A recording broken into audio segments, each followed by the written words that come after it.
Hey guys, welcome back to the channel. This is story about what if Naruto gotten stronger and has more skill during the Chunin exam part 1. Before I start, please do support for more amazing content and comments for part 2. Do consider to subscribe my channel and share my video to your friends and check out the description as well. Let's start the video. Ah, damn you Minato. I am going to kill you after this is over. You hear me? Threatened a young red-haired woman as he writhed in agony. I understand, Kushina-chan, replied a man with spiky blonde hair that had 2 strands that framed his handsome, yet frightened face. Hearing snickering from his left, the young man turned to see chuckling from an older man with long white hair and 2 other medic ninjas. It's a good thing you have your Hurration, because you would be screwed without it otherwise, he said in between his chuckling of the blonde's misfortune. These 3 people were Kushina Uzumaki, Minato Namikaze, and Jiraiya of the Sannin respectively. They were all here due to Kushina giving birth to a young girl that they all agreed to name Naruko Uzumaki Namikaze. Minato and Jiraiya were here for moral support for the soon-to-be mother. They were also here to contain things should they go wrong. Kushina Uzumaki was something known as a container or Jinchuriki, shinobi that had a creature of immense power called a tailed beast or bija sealed inside of their body. The young redhead was the container of the Kyubi no Yoko, which was the strongest of all of the biju, totaling in at 9. As a female container, holds a separate risk that the male containers do not, which is childbirth. During the process of giving birth, the seal that hold the biju inside the Jinchuriki weakens to the point that it barely stays together, which gives the biju a chance to break free. For this reason, Kushina was giving birth in a hidden location and being watched by 2 seal masters, while also having the wife of the Hokage, Biwako, and Tsunade Shinju, who was a renowned medic ninja and won the legendary Sannin along with Jiraiya, give birth to her daughter. With one final push and yell, the cries of a baby soon filled the room. Minato and Kushina, who was panting heavily, looked at the baby held in Tsunade's arms with love shining in their orbs. Tsunade, after cleaning the baby slightly, handed the child to Kushina, who held it gently with a small smile on her face. For a few moments, everyone was happy and enjoying the moment, while coddling over the newborn who had been placed in a crib not a moment later so that Minato and Jiraiya can check Kushina's seal and Tsunade can heal her. Biwako had stayed by the crib to watch the baby. Everyone was so preoccupied, no one noticed a new figure enter the room behind 2 of the medic ninjas stationed. Cries of pain and a loud thud caught everyone's attention as they turned to see the cause. It was a person wearing an orange and black mask while his entire body was hidden behind his cloak and hood. The mask held only one hole, which revealed a red eye with 3 tomos encircling the pupil. Beneath the man was the dead bodies of the medic nin, and across from them was an unconscious Biwako. Feeling the power of the man before them, out them all on high alert, or as alert as Kushina could get. Getting into a stance, Minato glared at the masked individual as Jiraiya and Tsunade looked for any signs of movement from the man foolish enough to challenge 2 Sannin and a Kage without any signs of worry. Who are you? The blonde Kage demanded. My identity is of no concern to you, 4th Hokage, the masked person, now revealed man by his voice, responded. All I want is for you to hand over the Jinchuriki, and there will be no issues. This information shocked Minato since there shouldn't be many people aware of Kushina's status as a Jinchuriki. How do you know of that? That is also not of your concern, the masked man responded smoothly. Are you going to follow my request? This caused the 3 available shinobi and Kunoichi to glare harder for asking for such a thing, like he was asking for a cup of sugar from a neighbor. The man sighed before staring back harder. Even with the life of your daughter at stake? What do you mean? Kushina yelled out in her exhausted state, and still barely sat herself up, showing her immense willpower. The masked man was completely unaffected by the killing intent released by the redhead. If you would look closely at the bundle of joy in my arms. Suddenly holding a white blanket, but it was what's in the blanket that worried them. It was their baby. It was Naruko. Now I will only say this one more time, the masked man stated while pulling out a kunai and pointing it at the baby in his arms, this action causing Jiraiya and Tsunade to tense. Hand over the Jinchuriki, or the child passes at the ripe age of 8 minchus. Now let's stay calm and not do anything hasty, Minato spoke, trying to buy enough time to think of a plan. Yeah, we can talk this out, Jiraiya said, seeing what his student was trying to do. Oh, you don't have to worry about me, the masked man said. I am perfectly calm. He yelled out and tossed the kunai upwards and into the roof. Before anyone could speak, the kunai began to sizzle, signifying an exploding tag being ignited. The masked man then quickly threw Naruko out the nearby window, without a care for the baby's life. Acting quickly, Minato dove after his daughter. He caught her, but noticed her blanket was covered in exploding tags that had been activated. Snapping out of his shock and worry, Minato threw the blanket off but still had to get away because of how close the blanket was to them, so he activated his Hurration and teleported away in a flash of yellow. Minato reappeared in his daughter's room, which was still bare at the moment other than a baby's crib and some toys. Minato slowly laid his daughter down into her crib and kissed her forehead as she slept, surprised that she was sleeping through all that. He quickly appeared back into the chamber only to find a hurt Tsunade healing a more injured Jiraiya. Seeing his worried student, Jiraiya spoke up. It was all a trick. As soon as the tags went off, he used the smoke from the explosion and the falling debris as a cover. He somehow appeared beside me and Tsunade and knocked us both out the way and was by Kushina. Before I could get up, an explosion went off next to me, damaging me even more. I'm sorry, Minato, he got away with Kushina. The Toad Sannin looked down in shame that some unknown man had gotten away with his student's wife while under his watch. We will find him, he is not getting away. Minato growled in anger. But what does he want with the Kyuubi? Suddenly a loud roar could be heard far outside the building they were in, a roar so powerful that it made their hearts stop in fear. Looking outside, their skin became pale in fear. The nine-tailed fox was free and was attacking Konoha. It rampaged, destroying buildings with its mighty roar. Explosions were taking place, showing that the Konoha shinobi were doing their best to attack the Kyuubi who was destroying their home. Tsunade, I need you to find Kushina and get her to safety. He most likely took her somewhere near that location due to Kyuubi attacking. Jiraiya-sensei, get Hiruzen-sama while I go and take care of the Kyuubi. They nodded as they vanished to complete their individual jobs. The Kyuubi just pushed through several fire-based jutsus and glared angrily. It roared angrily, pushing the shinobi jumping around back and destroying the building in front of before charging up negative and positive chakra in its mouth to form its most powerful attack. The most powerful and feared attack of all the 9 Bijou, the tailed beast bomb. The wind and pressure quickly picked up, paralyzing everyone around in fear of the technique. With another mighty roar that shook the very earth itself, it fired the Bijudama and everyone watched in morbid helplessness as the ball of destruction raced towards the Hokage monument, intent on obliterating it from existence. A bright flash of light shone on the monument as the 4th Hokage appeared in front of the oncoming attack. Giving the attack a hardened gaze, Minato whipped out one of tri-pronged kunai and held in front of him as a sealing array appeared and made a crack in the air. The whole absorbed the attack slowly, barely able to contain itself. In the blink of an eye, the hole and Bijudama were gone as an explosion miles from Konoha rocked the burning village. The Bijudama had been teleported safely away from the village thanks to the seal Minato used. Before the 4th Hokage had time to breathe in relief, he sensed immediate danger behind him and ducked in time as a hand reached out to grab him. He swung his kunai to stab the man, only for it to go through him as if he wasn't even there. The masked man tried to grab Minato once more, only for him to use his Hiraishin to teleport away from his reach. The man followed in pursuit as he swirled into a vortex before he was gone. They both appeared in the woods of Konoha, not too far as the battle against the Kyuubi raged on. Why would you do this? Minato demanded. What would you gain from this senseless attack? For my own ambitions and reasons, the man replied before charging forward. Minato followed suit. The two powerful shinobi clashed with kunais, sparks flying everywhere from the metal scraping metal. The man sent a chain downward as it wrapped around Minato's left leg. Acting quickly, Minato threw his kunai backwards and teleported away. He grabbed the kunai from the air as he appeared again. The masked man merely stood up straight as he stared at Minato. A red eye with 3 tomos spinning. An Uchiha? Minato yelled out mentally. That explains how he's controlling the Kyuubi. But the only known Uchiha with a Sharingan strong enough to do that is Madara Uchiha. He spared a quick glance at the Bijou. In any case, I have to end this fight. The amount of destruction it's causing is immense. First I have to break his hold on the Kyuubi. Looking back to his opponent, Minato charged forward with his kunai in hand. The masked man followed suit, ready to kill the 4th Hokage at last and destroy Konoha.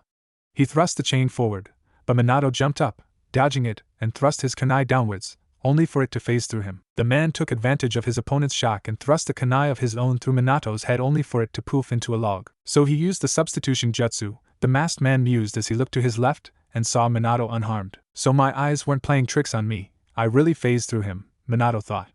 But he still materializes if he wants to harm me. I need to get him when he is moments from striking me. This will be a battle of speed and timing. All decided in a single moment. The ensuring technique clash ended in a blink of an eye. The two charged each other and Minato launched his kunai only for it to phase through its target just like he planned. When the masked man was about to grab Minato, he Hiraishined above the man and struck him in the back with a powerful Rasengan, his second signature technique. This attack caused a crater to form in the ground. The masked man suddenly appeared on a nearby tree branch as his left arm was gone, and white goo oozed on the floor. Before he could think, Minato appeared in front of him. Not expecting this of the Minato, he didn't have time to react before Minato put his hands on his chest as a seal array appeared. A contract seal? The masked man exclaimed in shock. You now no longer have any control over the 9 tails, Minato spoke. The masked man jumped away. You truly earned your title, the masked man spoke as he began to leave through the vortex. I will return for the 9 tails. I will change this world, and there are many ways for me to do so. He slowly vanished from sight. I really don't think he was joking about that, Minato spoke. Feeling a familiar chakra, Minato turned around and was surprised by the sight and saddened. The 9 tails was wrapped in golden chains made of churka, the signature technique of his wife. What saddened him was that the 9 tails was being sealed again by use of the jutsu known as the Shiki Fuin, or the Reaper Death Seal.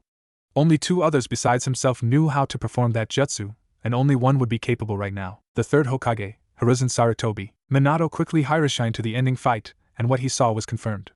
His wife's chakra chains were fading as she was being taken care of by Tsunade, just barely alive thanks to her Uzumaki genes and quick medical attention. He saw Jiraiya pick up his daughter from the ceiling altar while the ANBU mourned the loss of the now dead third Hokage. "Thank you, Lord Third," Minato said in prayer and respect. "I swear your sacrifice will not be in vain." With sadness and determination in his heart, he walked forward to join everyone in taking care of his family and the village. 6 years later, the area around was pure black. No light seemed to dare to try and illuminate what the darkness now occupied, except for one area. Different colors of chakra swirled around each other: blue, red, black, and mostly white. Each chakra began to spin even faster around each other, creating a dome of swirling energy. The chakras began to slowly merge and spread, creating a small body. When the energy made a shape they were satisfied with, it began to recede, revealing what was underneath. First, the hands and legs, then they converged into the torso and neck. The light began to recede upwards, revealing the face, and continued to fade. The last thing revealed was the hair. What was in place of the powerful energy was a young boy, who was around the age of 6. He had pale skin, like one who doesn't get enough sunlight. His hands were small with claw-like fangs protruding from his upper lip. He was shirtless, showing he had impressive muscle tone for his age. He also possessed shoulder-length silver hair that was slightly spiked, which also had bangs framing his petite face. For a moment, nothing happened, until he snapped his eyes open, revealing deep blue eyes with black slit pupils. The moment his eyes opened, his chakra burst out like a powerful storm, only to be stopped by a barrier. The storm of chakra continued to push against the powerful barrier, causing sparks to fly throughout the dark room. With another powerful flux of power, the boy's chakra pushed against the barrier with more force. It looked like the barrier would still hold, until it began cracking. The crack was small, easily ignored until it spread quickly. In a few seconds, the barrier encasing the boy was filled with cracks and a seal array appeared above the boy. The child stood up and jumped upwards with a lot of force and power. The child made contact with the cracked barrier, and it could no longer hold back its tenant, and shattered.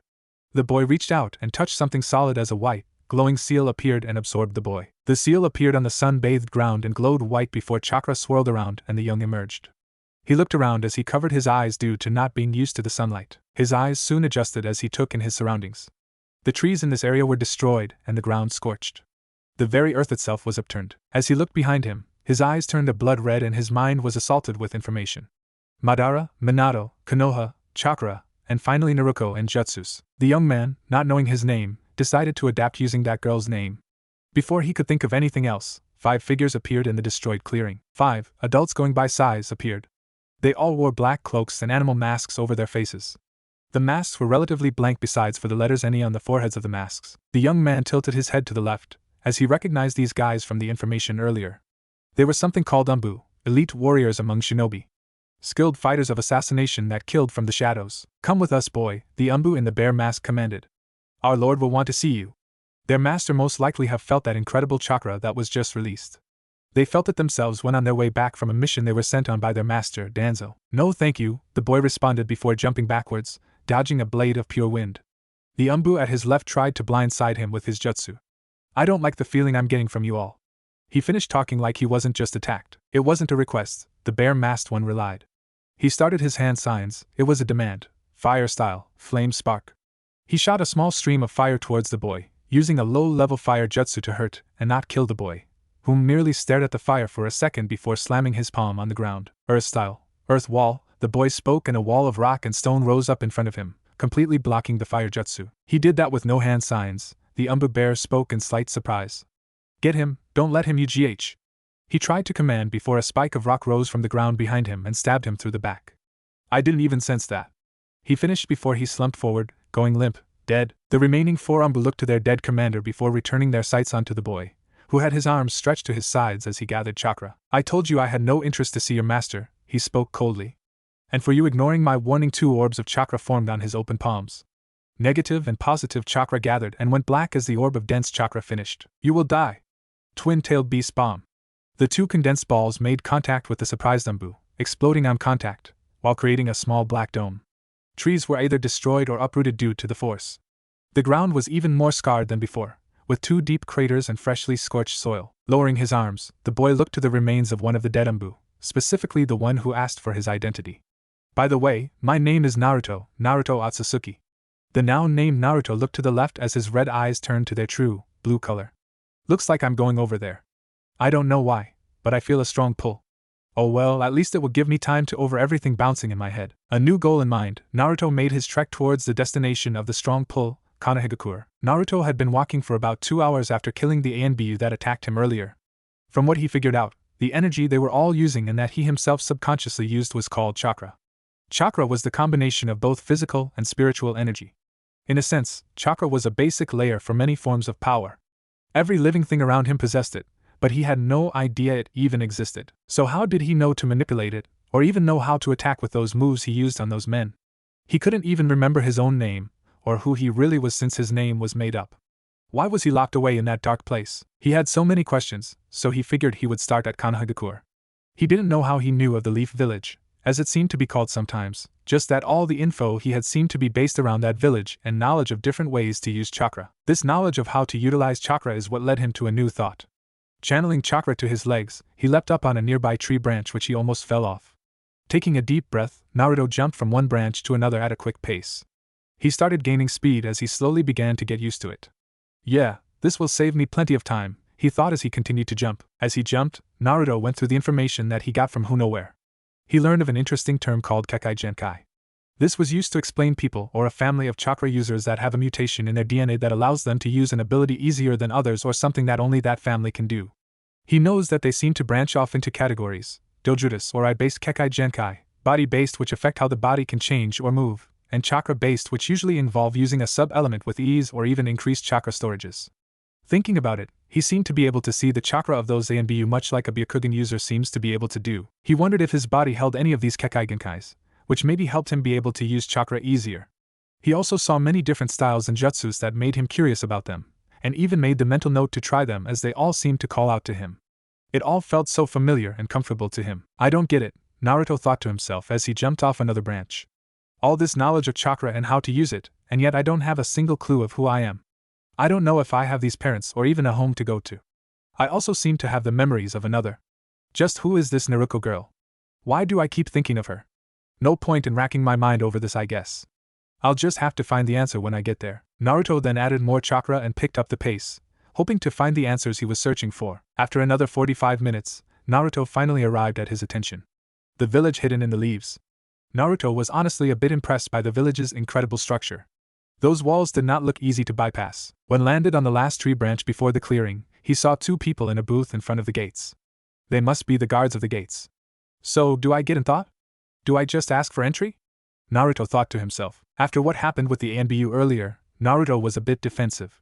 He was not too comfortable to just walk up to the guards in case they worked for this mazer that they mentioned earlier. Maybe I can trick them, but how can I? Naruto's train of thought left him as an idea began forming in his mind from another set of memories. The young Otsutsuki instinctively gathered his chakra to his eyes as he prepared to enact his idea, unaware of his eyes slightly fluctuating in color before setting back to its normal blue. In front of the gates were 2 Chunin, Izumo and Kotetsu. They were bored out of their minds, annoyed that they worked hard to become Chunin and instead of going out on missions, were stuck guarding Konoha's near impenetrable gates. Hey, Izumo, Kotetsu spoke to his best friend, who gave him a HM in response. How much longer until our shift ends? I get so bored here. Izumo shook his head at his old friend's annoyed tone. Just 2 more hours, so suck it up. The words he was speaking dies out as he sensed a presence in front of him. Looking up, he and Kotetsu locked eyes with a young boy with eyes as blue as their Hokage's, only with slit pupils. Kotetsu was about to ask who the child was, but he suddenly felt drowsy. Looking to his left, he caught Izumo was barely keeping his eyes open. Grabbing the side of his head to try to keep the sleep away, Kotetsu looked at the silver-haired child, who looked at them in concern. Finally, Kotetsu lost the battle of staying awake as he fell backwards and let the realm of sleep take him over, the slight pulse of chakra he released in another attempt to stay awake. Kotetsu awoke with a start as he jumped to his feet and began looking around. Hearing a loud thud came from behind him, he turned around to find his chair had fallen over. Gazing around once more, he found nothing wrong as his partner Izumo was still asleep, his head still on the check-in desk. Was that just a dream? He thought to himself. He looked around for the young boy, only to find no sign he had ever even been there. Deciding to wake up his partner, he turned to him. Before he could proceed to shake him, a loud commotion got his attention. Looking up, his eyes widened at the sight before him. It was a crowd of women, at least 25, and they were all gorgeous. They all held signs with his face and name as they released cries of devotion and love for him. But the most shocking of it all, they wore skimpy clothing that barely covered anything. Kotetsu had blood running out his nose at the sight, as he grinned perversely. Izumo can wait, he thought to himself. Well, hello ladies. Naruto stood in front of the two passed-out Chunins, tilting his head to the side as he saw blood leak from their noses while giggling perversely. Genjutsu, Paradise Swarm, what a strange technique I came up with, Naruto thought to himself as he entered the village. He was shocked at the bustling village. Civilians walking around or shinobi jumping on the rooftops similar to what he was doing in the forest earlier. So much was going on around him, Naruto felt like his head was spinning. That's when Naruto felt it, the same pull that led him to the village in the first place. Looking to his right, where the strong pulling was coming from, his eyes turned red as he was assaulted with images of a tall red building with windows and many shinobi around it. I guess I'll try over there, Naruto thought as he ran towards the pull. Naruto ran past many different people, some even smiled in his direction. This confused Naruto. Why smile when he didn't even know them? He didn't get it, but he just returned the smile. After a few more minutes of running, Naruto arrived at his destination. From the memory I saw, this is called the Hokage Tower, he mused to himself. Looking around, he saw a lot of shinobi going about their business, either hanging around, getting missions, or talking to their teams. Deciding to not gain any suspicion on himself, he walked into the building. Naruto reached a desk that had another woman sitting at it, outside of the door he needed to get to. He walked up to the lady, Hatsumi from the tag on the desk, and got her attention. Hello young one, Hatsumi greeted him with a warm smile. May I help you with something? Where are your parents? Naruto tilted his head slightly, making the woman find him adorable, as he smiled back. Hello, he greeted in return. I wish to enter that room behind you. I don't have any parents to answer your second question. The woman was not only surprised that the young man spoke for his age, but the fact that he had no parents. Hatsumi's heart went out to the young boy. Well, I'm sorry young one, but I can't just let you in without a reason, she replied apologetically. This isn't a place where you can just play at, it's where the leader of our village works at. Naruto racked his brain on how to gain access to the room, and a thought mixed with a memory. I would like to join the academy and become a shinobi of the village. I hear that someone without a parent comes here to enroll. Hatsumi nodded her head, his words not being wrong. Orphan children generally do come here and speak to the Hokage personally to enroll as a shinobi of Konoha. Even then though, they usually go to the academy first and get brought here by one of the instructors who look them over before bringing them here to get enrolled by the Hokage. Plus, the academy has already started, so this young man will be playing catch-up. Unfortunately, it wasn't up to her if he got accepted or not. Okay young man, Hatsumi answered finally as she stood up. Let me alert Hokage-sama about you and I will call you in, okay? Naruto nodded and thanked her as she disappeared behind the door. After a few seconds she called Naruto in as she went back to her desk to go through the paperwork. Naruto reached for the door, where the pull from earlier was so strong that it gave him a slight headache. Opening the door, Naruto was greeted by the sight of 6 other individuals. He noticed that 3 of the individuals were almost always reoccurring through his mind. The blonde man behind the desk is Minato Namikaze, the older redhead is Kushina Uzumaki Namikaze, and the younger redhead is Naruko Uzumaki Namikaze. Naruko was young, around the age of 6 or 7. She had slightly long, red hair that was tight into pigtails.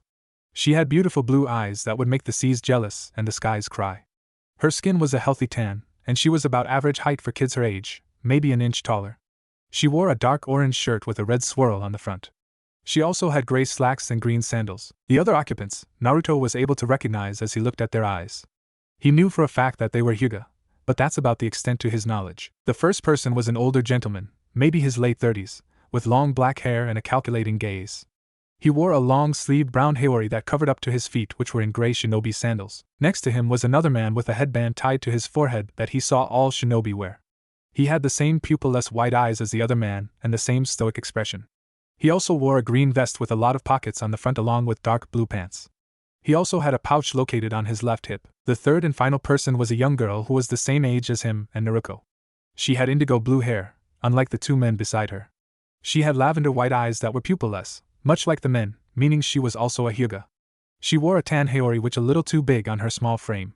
She hid behind the legs of the older men when Naruto entered the room, trying to disappear from view. Hello young man, may I help you? Minato asked the silver-haired boy politely, though he already knew what it was he wanted. He honestly wasn't expecting anyone else to come in today, hence he was with his family and best friend from his genin days. Naruto gazed at Minato, as if trying to process the question he asked or if he was a threat to himself. Why was he again? What was the real reason that he came here? Because he could care less about joining a village. Moving his gaze from the older blonde to the small redhead, his eyes gained a slight more focused look. When they locked eyes, Naruto felt it again. The powerful pulse that kept calling out to him was coming from the young girl, the same girl whose memories he kept seeing. Deciding to answer the man, whose gaze seemed to harden slightly when Naruto stared too long at the young girl, he bowed. Greetings Hokage Minato, my name is Naruto Otsutsuki. His actions surprised the adults in the room for one, this was one of the most polite children they have met outside the Hyuga or Uchiha clans. Judging by his shirtless torso and slightly dirty clothing, he wasn't well-financed either. At the same time, he was rude to call Minato by his given name due to him being the Hokage and should only be addressing as such. Naruto noticed the surprised look he was getting and was confused by the reason. Tilting his head to the left, he continued. As for my being here, it's like I told the lady outside the door, I would like to join the academy and the village. I also would like to figure out why I am being pulled towards that girl, towards Naruko, he added mentally. Shaking out of his stupor, Minato looked at Naruto with a careful gaze. I don't see why not, Minato began, only to be interrupted by his wife due to her motherly instincts finally being too difficult to ignore after seeing the condition and what he was wearing. Where are your parents? Shouldn't they be here with you? Kushina asked rather bluntly, tilting his head to the other side, causing the girls to bite back a kawaii at how cute he looked. Naruto gazed at her. My parents? The one to respond was Naruko, who was staring at Naruto since he walked in. Yeah. Like your mommy and daddy. Naruto shook his head in response. I don't have any as far as I can remember, which I will admit is sadly not that much. I woke up alone in a forest and stayed in a nearby town for a while before making my way here. This news shocked everyone, especially the adults at the implications of Naruto's words. This boy, no older than both of their daughters, traveled to Konoha all on his own. They could see that he wasn't lying to them. Undeterred by their shock, Naruto continued. So, may I join the village? Minato paused for a moment to think it over, though he had his answer as he wasn't so keen on throwing a child back into the wild. Yes, Naruto-san. Minato began to answer before he was interrupted by said child. Naruto. The young silver-haired boy said. Please just call me Naruto. Minato smiled at the boy, not really bothered by the rude interruption, unlike his friend Hayashi, who looked annoyed by the boy. As you wish, Naruto. I see no reason why you can't join my village. Thank you, Minato-san, Naruto replied with his own small smile. Does that mean I can also join as a ninja of the village? Minato gave Naruto a more apologetic smile as he shook his head. That request is going to be a bit more difficult to give you, I'm afraid, he said in a soft tone. The academy has already been started for about a month now. To be in the academy, you would need to unlock your chakra, which is done and taught in the first week. So I'm afraid that Minato trailed off slowly as he lost the words he was going to say when he caught sight of the event before him. The boy's silver hair was spiked upward, as if defying the planetary force called gravity. His body looked as if it was glowing blue while the wind around him picked up. The dust also spun at a quickened pace, even some of the wood creaked in defiance of the force that was determined to break it. His hair, along with everyone else's in the room, flapped about due to the strong winds that filled the room. His daughter and the young Hyuga girl covered their faces in an attempt to block out the stinging winds on their faces. How does this boy have so much chakra? Minato mentally yelled out in awe. The only person he knows with this much chakra at this young of an age was his very own daughter, and she had the advantage of not only being an Uzumaki, but also being a Jinchuriki of the 9 tails, while also being the daughter of a previous Jinchuriki of the same tailed beast. Thanks to his sensei's spy network, he knows the identity of each Jinchuriki, and this boy was definitely not one of them. The 3 Hyugas were happy at the fact they did not activate their Byakugan, as they would have gone blind with the amount of chakra that Naruto was releasing. Kushina and Naruko were surprised that someone other than themselves had so much chakra. Naruto, who finally stopped pushing his chakra, took a relaxing breath and took note of the shocked expressions of the room's other occupants.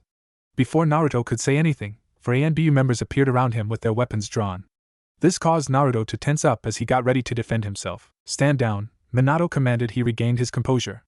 The ANBU looked to their Hokage in slight protest, but nodded at his order nonetheless and vanished into their hiding places once more. Minato turned his gaze to Naruto and gave him a soft smile. I must say that I am impressed by the amount of chakra that you possess, Naruto. Are you sure that you wish to join the academy now and not later? There will be much that you will have to catch up on. Naruto nodded with determination, though still on guard in case he needs to defend himself. Yes, I am sure, sir, Naruto responded. I will manage just fine. Plus, this way I will be able to find out why I am being pulled towards that Naruko girl. Alright then, Minato said as he grabbed some papers from under his desk and grabbing a pen. Just give me a moment to sign these for you.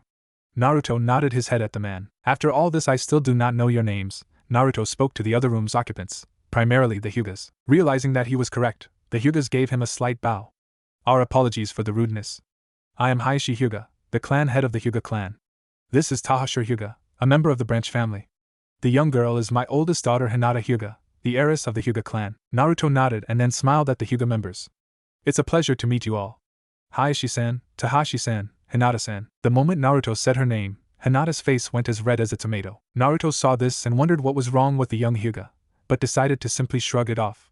Sensing someone closing in on him, Naruto was surprised to find Naruko directly in front of him. Hi there! Naruko greeted, not the least bit bothered by their close proximity to each other. What you did was so cool. I mean, I did once before too when I had to unlock my chakra before, but I thought me and Mom were the only ones. Oh, my name is Naruko Uzumaki Namikaze. If you looked closely, you could see that her body was practically vibrating in excitement. At a young age, Naruko learned that she enjoyed a challenge. It's why she enjoyed the little spars she has had with her family as she yet to beat them. The power that Naruto has shown made her instincts scream in joy at the prospect of a strong opponent. Naruto stared into her eyes, sensing the pull from her at his full force. Feeling the pull leading lower, he gazed toward her gut where the pull was coming from. The sensation is coming from her stomach, Naruto said to himself mentally. Realizing that she was waiting for a response, he spoke up. It's nice to meet you, Naruko-chan. Maybe you and I can have a spar someday if that is true. Naruko's smile widened at his words, having to fight back the urge to hug the silver-haired boy in front of her with joy. She couldn't wait for that chance to have the spar. The only one that challenged her was her friend Sasuke. All right, Naruto, Minato spoke out as he handed Naruto the papers. These papers will let Iruka know that you are attending the academy as a new student and that I said you can join. Also, knowing that you don't have a home, those will give you a place to stay at. Those will help give you a place to stay at that isn't far from here. It's not the most amazing place, but it's still cozy. Minato then handed him an envelope. This is the expense for the apartment until you start doing missions. If things go well, you won't have to worry about paying it off. Should you drop out or fail, then that is another story altogether. Am I understood? Minato finished off his explanation by crossing his arms. Naruto nodded his head in understanding of the conditions. I understand, Hokage-san, he said as he gave a grateful bow before turning and making his way towards the exit. Just as he was about to walk out, he heard a feminine voice call out to him. Do you even know how to get there? Turning around, he noticed that the one who spoke out was the older redhead, Kushina Uzumaki, from the memories he had revealed. Finally registering the question, he shook his head since he had no clue where to go. Well, I was about to head out and take Naruko and Hinata home, and the place Minato gave you is on the way, so why don't you walk with us? Thinking it over for a moment, Naruto nodded his head as he accepted her offer. Thank you, I would be very grateful for your help. Kushina smiled at his politeness, even if she felt weird due to not being used to this, before giving the yandeme a kiss on the cheek and ushering the three children through the door. The four traveled for a good 10 minutes talking, mostly the three children, before they arrived at Naruto's new apartment. His eyes narrowed slightly as he analyzed the small numbers throughout the building, before finding his. He was apparently near the top floor, only about 2 floors away, room 55. After saying his goodbyes and assuring Kushina he could find his home from there, Naruto entered his new apartment room. He slowly gazed around the small one-bedroom apartment. Like the Hokage said, it was nothing too amazing. A small living room that had a single window which gave a pretty nice view of the village. The curtains were riddled with the Konoha symbol. The small living room was directly connected to a small kitchen that had a stove, microwave, and refrigerator. Down the hall was 2 doors. One led to a nice little bedroom with a closet, another window, a decent-sized bed, and a dresser. The other door led to a bathroom with a decent-sized bathtub. All in all, it was perfect for a single person living here. So, this is our new home for now, young lord, a voice echoed. Naruto jumped up, before he looked around for the voice with sharpened eyes. Relax, young lord, I'm not here to hurt you. Besides, you would never find me by looking for Met that way. Who are you? Naruto questioned as he relaxed slightly. He felt that the voice was no threat to him, but he was still going to be careful. What do you want from me? Where are you? Well, young lord, I'm a friend that's here to help you in a sense. You don't have your memories, but memories of others, and I am here to help you on your path of strength and power. What I want from you? Well, it's for you to become the most powerful being in existence like you should be. As for where I am, why don't I just bring you to me? Before Naruto could ask what he meant, Naruto's vision became fuzzy and dark. When his vision began to return a few seconds later, Naruto noticed that he was no longer in his apartment. He was in a damp tunnel, but was surrounded by a forest of trees. The trees were pure white in color, while the floor was flooded with water that reached his ankles. Around the trees were a black mist that was just light enough to see ahead. The sky was a crimson color with pitch black clouds. There was a pure white moon in the sky. Where am I? Naruto asked to no one in particular. You are in your own mindscape, young lord, the same voice earlier spoke out from behind Naruto. Naruto turned around and stared at the being before him. It was a small wolf pup, just barely being as big as his shoulders. The wolf pup had pitch black fur on the left half of its body and a pure snow white on the right other half. The pup's pupils were slits much like his were, but the pups were different colors like his fur. The right pupil was black with a white iris, and the left pupil was white with a black iris. The sclera of both of its eyes were crimson in color, reminding Naruto of pools of blood. The wolf pup possessed a single long tail that looked both fluffy yet powerful. While its legs were small, Naruto could see the muscle in them. The fangs were small but razor sharp, being able to easily tear through the flesh of its targets. Hello, young lord, the pup greeted with a fierce smirk and a small bow. It's good to see you face to face after all this time. Yes, same here, Naruto replied in confusion. Usually the word lord is given to a ruler or someone of importance, so why was this wolf pup using it to refer to him? And what did he mean by mindscape? I can see that you are confused, young lord, the wolf pup said as he sat down. Well, to start off, I am a power construct. I am sort of a manifestation of your power. The stronger you become, the stronger I become. As for a name, you may call me Jubie. 10 tails? You only have one though, so wouldn't that make you more of an Ichibi? Naruto asked before taking a step back after hearing the pup growled in rage. You are wrong! Jubie yelled in anger before finally taking a calming breath. Sorry for losing my cool, young lord.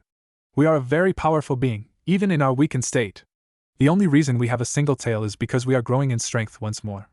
We are not a one-tails. What happened to us then? Naruto asked. Why are we weakened in the first place? Jubie scoffed as he smiled confidently. It's quite simple. What happened was he paused as he thought it over. His face scrunched up in confusion as he thought hard, tilting his head to the side in confusion. I don't remember myself actually. I know we were in a seal, but I can't recall how we got there in the first place. Naruto sighed in annoyance at the pup. Then why do I feel so natural when I use my chakra, with no problems at all? Where are all these memories coming from? Like I said, I do not remember, Jubie replied as he looked down with slight annoyance. Then he perked up happily as his tail shot up. Though I know someone that might. Follow me, young lord.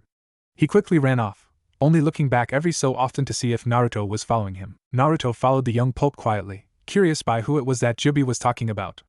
As they walked, Naruto noticed that the water on the floor rose higher as they walked further. The water itself changed from clear to a pure mixture of colors. For him, Naruto felt so amazing and warm, like being wrapped in a comforter on a cold day. He felt euphoric thanks to the feeling that rushed throughout him. The trees that surrounded them grew larger and looked much stronger than before. Many of the trees even had fruit hanging from their strong branches. What caught his attention was a soul tree that was larger than all of the others in a small clearing. This tree had numerous powerful branches that dripped different colors of liquid. At the top of the tree was a closed bud like one would find on a flower before it blooms. The tree itself was pale in color, much like the moon above. Naruto felt a powerful connection as he stared at the tree. This tree represents you and you're just as much as I do, Jubie said as he stood in front of the tree. This tree is named Shinju and represents both your will and strength. It also holds most of your knowledge and experience that are more spiritual in nature.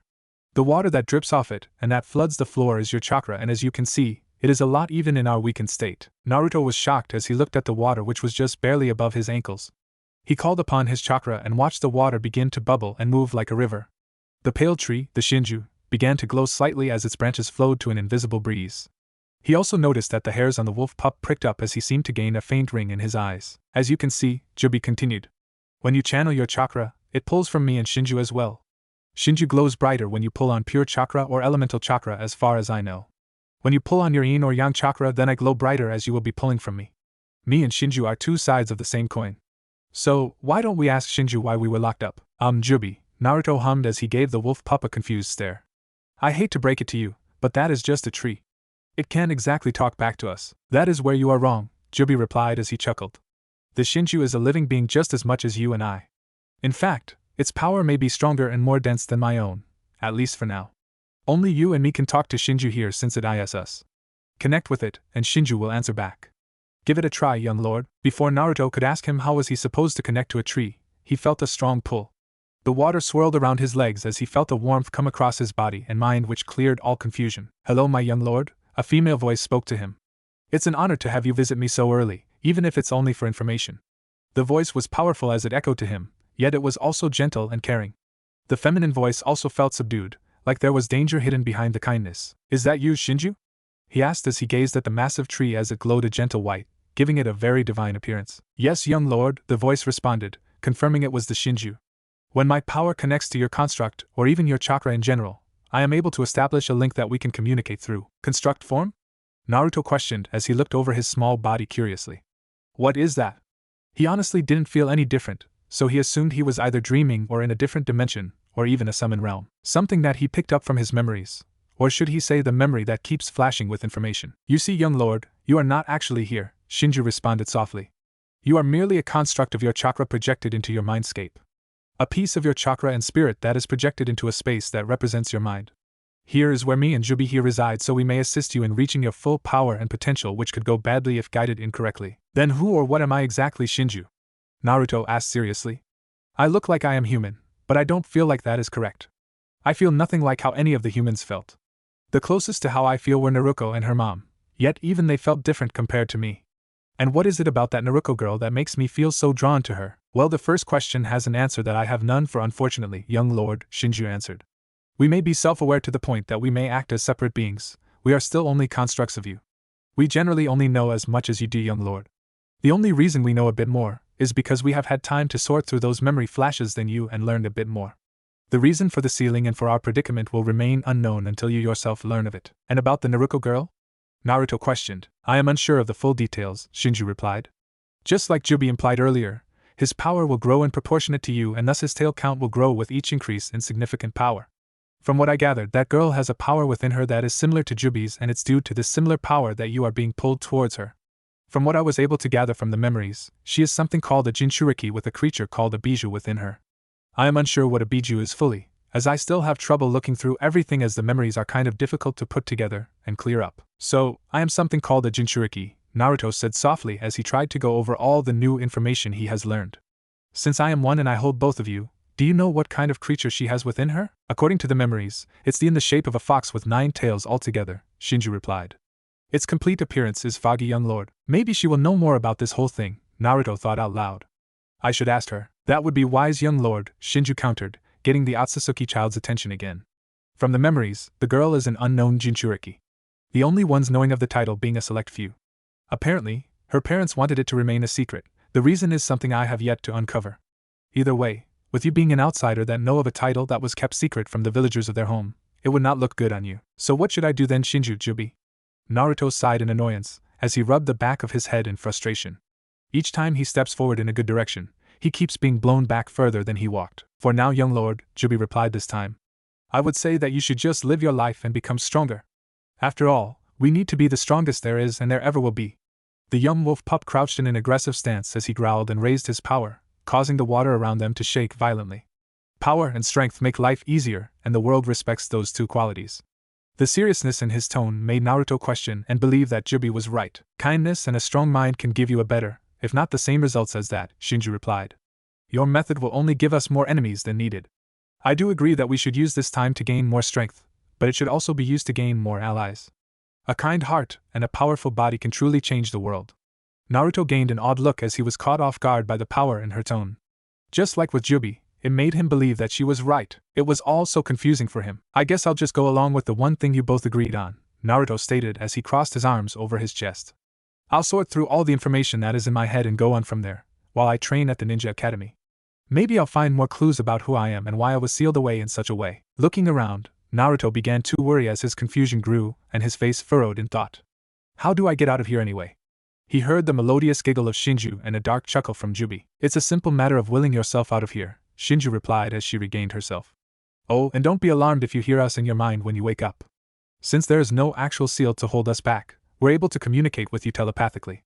Just speak in your mind and we will be able to speak to you via link. For now, I'll let you out until you get used to it, young lord, Jubie said as his long tail moved until its tip touched Naruto's forehead. Good luck, young lord, and do not worry. We will have your back as best we can. We will be powerful and unstoppable. Next thing Naruto knew was darkness as his eyes closed and his body vanished. Naruto's apartment. The silver-haired boy jolted from his bed as he breathed heavily, slightly sweaty. Looking around, he took notice that he was back in his room, which was revealed better than last night due to the sunlight pouring in from the window. Changing his gaze downward, he realized that he was still in clothing from the previous day. When did I get to bed? Naruto questioned as he couldn't remember going to bed at all. That's because you didn't, young lord, the voice of Shinju suddenly sounded, making Naruto jump from the surprise. Don't be alarmed, it's just me, Shinju, talking through our new link that was created last night. As for the bed, you didn't go to bed on your own will. While you spoke to us, primarily Jubie, I took control of your body, so you wouldn't be sleeping on the floor. Okay, that makes sense, Naruto began before his eyes widened in alarm. Wait, you can take over my body. Relax, young lord, it's not like you're thinking, Jubie spoke up. We can indeed control your body, but only under 2 instances. The first is if you give us permission to do so. The second condition is if your body is vacant, and if you have no defense to keep us out, like being unconscious inexpediently. The second option is what took place here. Naruto nodded his head as he stood up and looked at his reflection. His silver hair looked like a slight mess while his shirt was a wrinkled mess. I should probably start heading to this academy since I have no idea where it is, Naruto thought before another memory flashed through his mind. This memory depicted the Hokage Tower and a familiar road. He saw a silhouette of a young child running down the path before ending up at another building. This was a wide building that showed plenty of other small silhouettes walking into the building with the words Ninja Academy headlining it. Blinking, Naruto shook his head before tilting it to ease the slight annoyance. Well, that was a lot of help. Let's get going then, so I am not late on my first day. Walking towards his door, he paused as he sensed 2 other chakra signatures on the other side. Checking to see if it was safe, he realized that he recognized the visitors. Opening the door, he was greeted by the sight of smiling Kushina and Naruko. Good morning, Naruto-kun, Naruko greeted happily with a small wave. We came to show you to the academy since Mom remembered that we forgot to tell you how to get there. Naruto nodded his head as he smiled back and thanked the 2 girls for helping him, not that he needed it. He walked out as he turned and locked the door to his apartment. Let's go. Hold on, young man, aren't you wearing the same thing that you wore yesterday? Kushina asked him. Tilting his head to the side in confusion, he nodded in confirmation. Did you even wash up? Realizing where she was going with this, Naruto shook his head. Lady Kushina, I do not have any other clothing besides what I am wearing right now. I also have yet to receive the money that your husband mentioned, so I don't have any money to get new clothes. Also, my travel here was very long and tiring, so I fell asleep the moment I got home. Also, I realized I have no idea how to get to the academy, nor what time it even starts. So, I had to rush myself to get there on time. Well, lucky for you that the academy doesn't start for another hour, and we are only about 15 minutes away by walk. So, you have enough time to shower, Naruko said. Then why are you both here so early if we have so much time left? Naruto asked curiously. I like to get there early to hang with Hinata-chan and my other friends, Naruko replied with a grin. So, go ahead, Naruto-kun, Kushina said with a motherly smile. Take a quick shower, and we will need head to the academy afterwards. Naruto nodded as unlocked the door and entered, inviting the 2 girls inside. The couch isn't the best, but please make yourselves comfortable. I should not be too long. He left to his room as the 2 Uzumaki girls sat down. Going, there is soap already in the bathroom for him to use. Naruto-kun sure is strange, Naruko said as she gazed around the living room. I mean, he is really young to be traveling by himself. He also moves sort of like the seniors as the academy, but much more skilled. It's very similar to the Chunins of the village's movements. Naruko, you always were observant, Kushina thought with a proud smile before turning her gaze to the direction Naruto went. She heard the shower begin. Naruto seems to be a warrior in his own way, with how his arms always pause for the briefest of moments by his weapons or where they should be at. His breathing is low and quiet while gaze seems to always be analyzing. Not to mention that his steps are quiet and short, as if stealth was a must for him. Minato was right, we may need to keep an eye on him in case he is a threat. Minato, while kind, was no fool at all. They couldn't just screen a child as young as Naruto was without just cause, the backlash could be bad. The issue, they couldn't ignore a child possessing as much chakra as he did just enter their village. A highly fortified village, and this kid was able to enter without being checked very easily. The Chunin that guarded the gate were passed out, and seemed to be caught in genjutsu when they were checked on. None of that added up as a child that young should not have been able to do that. Right now, the village was in a subtle lockdown as other shinobi discreetly looked around for any unknown faces or anything out of place. Iruka and Mizuki were informed to keep a close eye on Naruto and report anything suspicious. Speaking of the young man, he walked down the stairs in the same attire as before. His hair was smoothed out except for the slight spike at the forehead. His clothing, while still wrinkled, was slightly smoothed out. Shall we go? He greeted, as the girls nodded and they all left. As they walked to the academy, Naruko and Naruto talked about different things. She told him great training areas, pointed out restaurants with delicious foods or strand with great sweets, and amazing areas to just relax and lounge around. Basically, anything she could talk about as they walked past. Naruto nodded his head at all the things Naruko talked about, surprised that he could even keep up. Here will space out here and there due to a memory, but other than that he paid close attention. Sensing eyes on him, Naruto discreetly looked left and saw an ANBU member look at him from an alley before disappearing. He looked around and noticed that there were more shinobi out and about than yesterday, each one more armed than he can remember. It's like they are preparing for trouble, he thought to himself. But why do they keep looking directly at me before looking away? I may have an idea, he heard Jubie replied. But we will talk about that later. By the way, the girl just asked where you are from. Naruto returned his attention to Naruko as he smiled sheepishly at her. I'm sorry, I kind of spaced out there for a moment. To answer you, I don't know to be honest. The young blonde girl looked confused by Naruto's answer. How can you not be sure where you are from? Well, I can't remember too much past of when I woke up by a few trees. Considering the fresh blood and pain on my head, I guess I have amnesia from what an old man told me. So, I can't remember what caused me to be hurt so badly. Oh, that must have been so scary for you, Naruto-kun, Naruko replied with a sad frown. Well, I'm happy you made it safely here. What made you come to Konoha anyway? The old man who helped me told me about the villages. He lied as he figured he should be careful about revealing too much information. Konoha was just the closest choice for me to go to. Naruko and Kushina nodded as that made enough sense. But who taught you to unlock your chakra? Kushina asked as she tried to dig for some information from the sliver-haired boy. The old man did actually, he replied. Well, at least he gave me a few basic instructions and an old scroll he had with instructions on it. I wanted to be a ninja after hearing about the villages, so he helped out. Kushina paid close attention to his answers, trying to detect any lies he may be telling. She was satisfied when she could fin any as his answers all made sense as well. So far, he just seemed to be a talented young man with a lot of potential. Well kids, we are here, Kushina said as she looked forward and saw that she was right. The academy, while not big, was extremely wide with a lot of open space for sparring. Different areas were meant for different training exercises. The 2 gate doors were open as kids walked in, both alone or in groups. I hope you both have a wonderful day and I'll be back to pick you both up after school. This got a confused look from the young Otsutsuki, unsure of why she would pick him up too since he now knew how to get home from here. Yes, you too, young man. We will be going shopping to make sure you have your basic needs like food, water, and new clothes. And I'll pay for it this time, so don't worry about it. Naruto's eyes widened at the kind offer of the Uzumaki woman, unsure of why she would do that. Not that I'm unthankful, but why? You don't have to do that for me. Nonsense, Naruto-kun. Kushina waved it off happily. I don't mind it at all, it's no trouble at all. I personally know how tough it can be in a new, unfamiliar village while also being an orphan. So, think of it as me helping a kindred spirit. Plus, I can't leave you out all alone without trying to help you out. I could never forgive myself if did. And I could spend more time with you and find out if you're safe or not. While it was true that she is helping Naruto out of the kindness of her heart, she is still a shinobi on a mission. She still must make sure that the silver-haired boy before her was not a liability to the village or a danger to her family. Thank you so much, Lady Kushina. Naruto thanked her with a bright and warm smile, surprising Naruko at the warmth behind it, and making her blush slightly. Okay, bye mom, Naruko replied as she grabbed Naruto's hand. Let's go, Naruto-kun. I want to show you my friends. She pulled the young man along, both running into the building. The wife of the Hokage disappeared and reappeared on a rooftop a few feet away from the academy. The smile she had on her face was gone as a more serious gaze took its place. She continued to look at the academy as she spoke. So, anything to report? Appearing in a swirl of wind and leaves beside her, a young man with short blue hair made his way to his knees. He wore the traditional ANBU uniform attire, his mask being that of an otter. He also used the standard tanto on his left shoulder blade. No ma'am, he responded. His apartment was checked, but everything seems to be clean.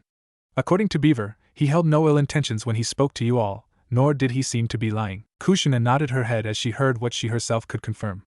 Any possibilities that he could be a sleeper? Sleeper agents were always some of the biggest worries for a shinobi village. Not even the agent themselves know that they are being controlled to hurt others, usually. All it takes to activate a sleeper would be a remote trigger, a phrase, or even a word. Plus, the motive of a sleeper agent is unknown until the last minute. That is still a possibility, Lady Kushina, Otter answered blankly. We are still looking into everything. Hokage-sama has already been informed. Kushina nodded as she thought over her next plan. Gather 2 more ANBU with you, Otter. We are going to search Naruto-kun's apartment for any issues. The ANBU nodded before vanishing in a swirl of leaves to carry out his orders. Kushina gave one last look to the academy before she too vanished in a swirl of water. At the academy, as Naruko and Naruto walked together, the young man took notice of a lot of kids were looking their way. Some looks were curious, others were jealous, and others were confused. Why do some of them look angry at me? Naruto thought confused as he saw a lot of the guys glaring at his direction. Did I do something to anger them? Don't worry about them, young lord, he heard Jubie say in disgust. It's just the pathetic trying to intimidate the strong. You pretty much entered their domain, so they are trying to make you fear them out of some misguided pride. Pride, such a dangerous and blinding emotion. Making the weak-minded fools do the foolish of things if they feel it is being damaged. Aren't you proud of your own strength, Jubie? Shinju asked, getting a growl of anger in response. How dare you compare me to these foolish children, Shinju? Jubie growled out. Being proud is fine, but you need to have a strong mind, so you're not blinded by it, like most of these humans act from the memories that we have collected.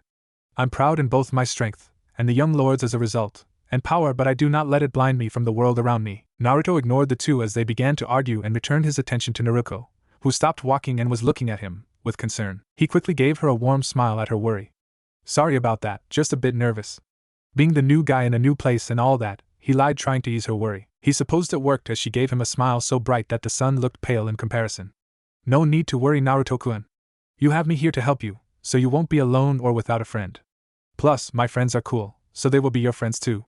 She said this with her infectious smile that he couldn't but to return it and nod. She is a really nice person, he thought as they entered a large classroom with several different rows. He took note that there were students already there, talking in different groups. Looking around, he noticed the same girl from yesterday sitting alone nervously. Hinata-chan. Good morning. Naruko yelled out happily as she waved to the shy Hyuga. Hinata raised her head before she smiled happily and returned the wave, albeit more shyly. Good morning to you too, Naruko-chan, she replied before she was hugged by the young Uzumaki girl. Naruko grinned before pointing behind her. You remember Naruto-kun from yesterday, right? She asked, getting a nod from her friend. Good morning, Naruto-san, she greeted shyly, bowing quickly so she can avoid looking into his eyes. Naruko, being her best friend, had helped curb her shy nature. She is still shy when she is meeting new people, but at least she doesn't stutter as bad as before. Good morning to you too, Hinata-san, Naruto greeted back as he returned the bow. How pathetic! Don't bow to such a weakling like that. It is beneath someone like us, roared Jubie in his mind, obvious disgust in his voice. Calm down, Jubie, she is still young, Shinju replied with a calming tone. She has time to grow and mature before she can unleash her true potential. Yeah, the potential to waste my time, Jubie replied angrily as he heard him growl. Kid, don't waste your time hanging around this weakling. She will only hold us back. Don't listen to him, young lord, Shinju replied in an exhausted tone. No one starts off powerful, we all grow into it. She will be a strong ally in the coming future. A friendship with her will be worth it when the time comes. Naruto nodded, agreeing with the powerful tree. Plus, it didn't hurt that he found the Hyuga girl to be cute and having a soothing voice along with being close friends with Naruko. I hope you are doing well today, Hinata-san, Naruto said with a soft smile, getting the Hyuga girl to blush and nod. Before anything could be said, they heard a loud holler from behind them as another boy burst into the room. A small dog right behind him. The boy was on the slightly short side with wild spiky hair. He was about a good head shorter than Naruto. He wore a light brown, V-neck shirt with light beige shorts. He had the traditional, blue shinobi sandals that went past his ankles. He had fangs and claws, instead of teeth and nails. He possessed slit pupils. He had 2 red triangles on each of his cheeks. The dog behind him was a light beige with the long, floppy ears. The outside center of the ears was a brown color. The puppy was small, barely reaching the young man's ankles. Oh yeah, Akamaru, looks like I win this one, the wild boy yelled as the dog barked in response. No boy, all is fair, remember. Not my fault you didn't jump over the trash can in time. Naruto tilted his head to the side, not recognizing the young man.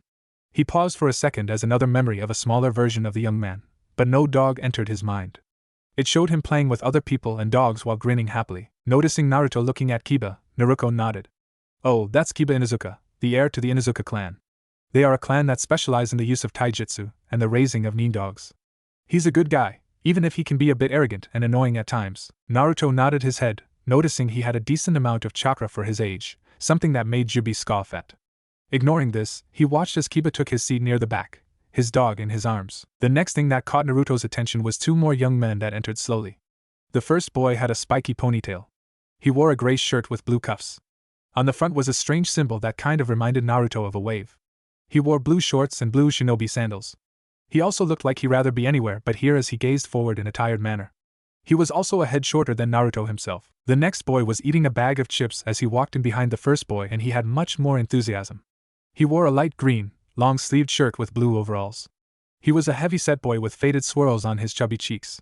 He also had blue shinobi sandals while being as tall as the first boy. The two didn't talk as they just walked in and sat near the window. Oh, the boy with the spiky ponytail is Shikamaru Nara and the heir to the Nara clan, Naruko explained as she sat next to Hinata. The clan is known for using shadow techniques and they are really smart, though don't really like doing much of anything. Next to him is his best friend, Choji Akimichi, and the heir to the Akimichi clan. He is really sweet, though he gets picked on because of his weight sometimes. What are they known for? Naruto asked curiously. Naruko shrugged since she doesn't play with them much, so she didn't know much about the clan. The Akimichi clan are known for body-based jutsus and having high amounts of chakra. It's part of the reason that they weigh so much, it adds to their skills and chakra, Hinata answered. Her clan is very strict, so she had to know how the other clans worked at young age. Also, being the heir made it more expected. Naruto nodded as he listened and agreed that Choji had a high amount of chakra. Nowhere near his amount or Naruko's amount, but a decent amount. He quietly sat next to Naruko as he watched her talk with Hinata, sometimes being brought into the conversation. An hour later, the class was filled with other students. Some spoke to Naruko and others didn't. Even he was noticed by a few students and greeted by some giggling girls and a few interested boys. Soon a man walked in with spiky brown hair that was in a ponytail like Shikamaru. He had dark eyes and a scar that ran across his nose. He had the usual flak jacket of a jonin, blue shinobi sandals and the Konoha headband. Good morning everyone, the man greeted as he walked to the teacher's desk. Mizuki had something to attend to, so he won't be joining us. Today we are going to go through the usual taijutsu forms that I told you all to practice last week.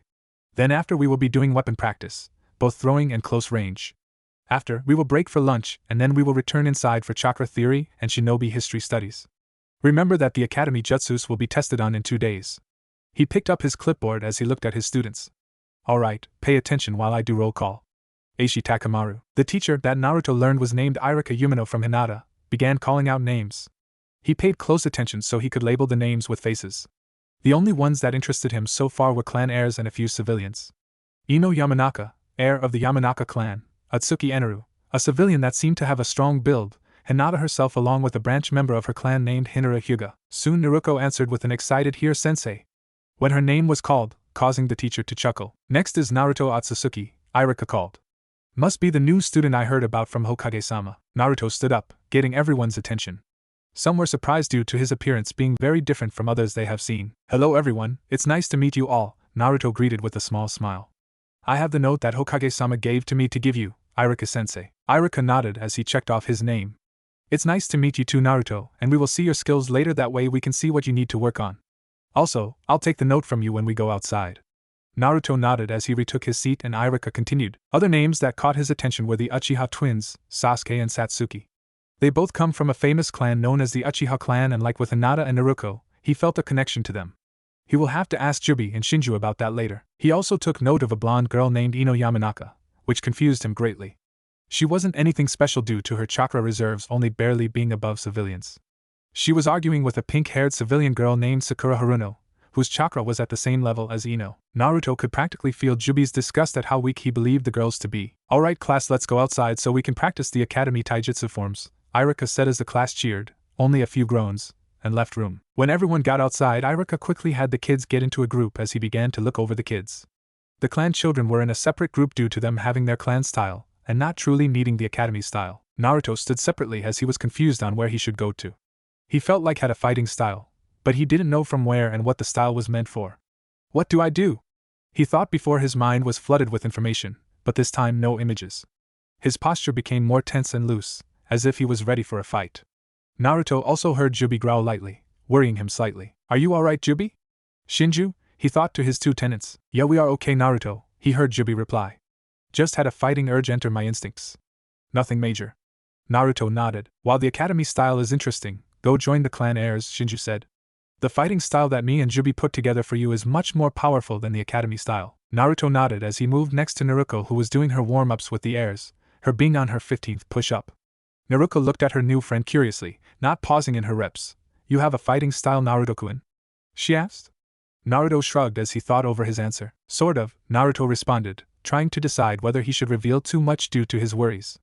I learned some basic fighting forms from the old man that helped me before. Sue, I figured I'd join you guys over here. As Naruto was about to join his friend with her push-ups, he heard Irika call out to him. The young Otsutsuki walked up to the instructor, curious on why he was called. We normally don't get new students after the school year had already started, Irika explained. The other students have already been assessed, so I'm going to personally test yours myself. That way the others can keep practicing. Naruto nodded, understanding the reason he was called. Be careful, young lord, Shinju warned. While not sinister in nature, he is most likely doing this for another reason. He is most likely trying to see your threat level in case you become a liability to the village. After all, no leader could let a potential threat go unchecked, child or not. So, what should I do here? Naruto asked his two tenants.